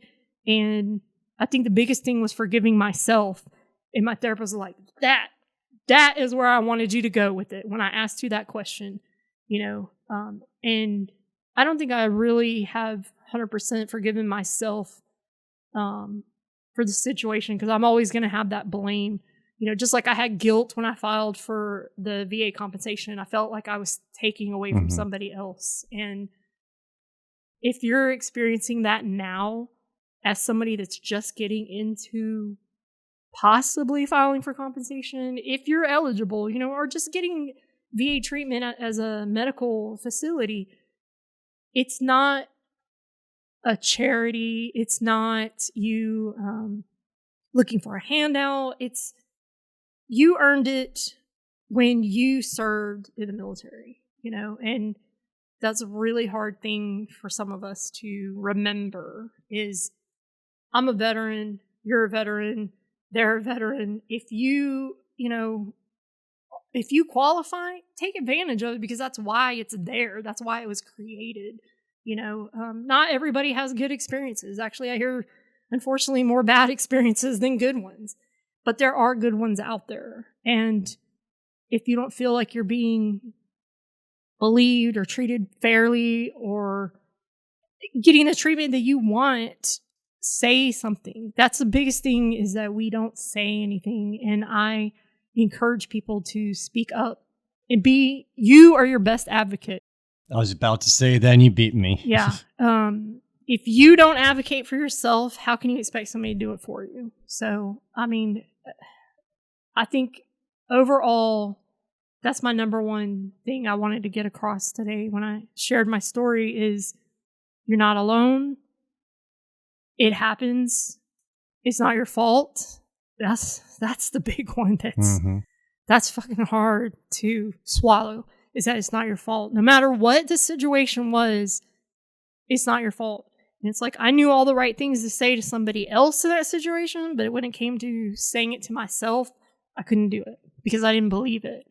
And I feel like if I share my story, that's going to help somebody else to take that first step, which is the hardest one. It's almost impossible for some of us, but once you take that first step, the rest of them are easy. You may stumble, you may struggle, you're going to have to relive it to get over it. But if you don't, you're never going to get over it. You're never going to get better. You're never going to be able to function afterwards. It's going to slowly eat you from the inside out. It does. And hiding it and locking it away doesn't do anybody any good, because you think it's doing you good, but it'll come out when you least expect it, and it will rock your world, you know.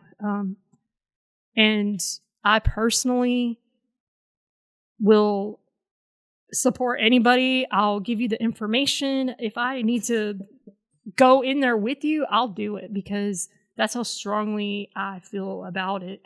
You know, feel free to message me if you have questions, whatever, because I want people to have that information so that they can make a choice, you know, an educated choice at that. You know, don't just assume, do your research, you know. So that's what I wanted to say. There's two things I want to hit on real quick before we do wrap up. You were talking about CMP exam. The best way I can describe those, don't lie like you said, don't over-exaggerate, but when you go in, don't hide it. Go in on, it's your worst day. Yes. Your worst day is what they need to hear. Yes. And if they don't hear it and you try to hide it, you're just not going to go anywhere. The second thing is, if you don't have your records or you lost your records from when you got out of the military, the National Military Archive, you can get your records, your DD-214 and whatever paperwork they're willing to give you for free. Yeah. So those are the two big things right there, is that those are two resources that every fucking veteran should know, but no one tells them. Yes. And it's not a fast process. So if you think it's going to be quick, it's not. It took me about a year to get my records on a CD. My computer doesn't even have a CD player, so I had to buy an external one, you know, but it was all there. And one of my conditions was validated, I guess you could say, because in the little bitty corner, handwritten in my military record, it showed asbestos exposure. And because of that one little tiny doctor side note, it wasn't even a typed part of my record, I was able to validate a claim because of that one little thing. And you don't know what's in there if you don't have a copy of it. If you can't see what they see, how do you know that they're not overlooking something? And and even on that though, like, go from the Iraq, Afghanistan veterans who were in the burn pit exposure section and stuff, and I think it falls under the PACT Act as well, that it may not be affecting you today, but that shit will creep up on you later. Yeah. I mean, I can't even be around anyone that burns trash, because as soon as I smell it, I know what it is. It's one of those triggers, but it also fucks my world up because my lungs are already shot. So yeah, exactly. You don't know what your military or your disabling condition today is going to look like 10, 15, 20 years down the road. Exactly. So if you feel you need to claim, do a intent to file first, get that in, and then get your fucking paperwork. Yeah. And again, just like we said before, you are your best advocate, and make sure you do your research. You know, make sure that you give them the exact thing that they need to the best of your ability. You know, you've got to have a diagnosis before you can claim something, which I had been seeing a civilian doctor for anxiety, depression a couple of years ahead of time. That's when I had the breakdown in the middle of my yard when I finally saw a doctor. And so I didn't have a PTSD diagnosis then, because I didn't fucking tell them about what had happened to me. They don't need to know that, in my opinion, you know? So that treatment ahead of time, that was my diagnosis, even though it wasn't through the VA. You don't have to go to the VA for your medical treatment in order to file a VA compensation. That's also another misconception. It helps, but it's not a requirement. Well, it's like Sunny Creek Ranch. We talked about them, and Taylor, one of our other episodes, talked about it. They're set up in a way that you can go there for therapy, and they give your records to the VA to help prove that you're going to the therapy. And one last thing to piggyback on what you said is, no, it is not a handout. No, it's not you looking for attention. It's called a benefit for a fucking reason. Yep. You earned it. Use it. Exactly. So on that note, thank you so much for coming out. I know it wasn't easy. So anytime you want to come back on the episode, more than love to have you. Awesome. Thank you. All right. Thank you. You took a knife.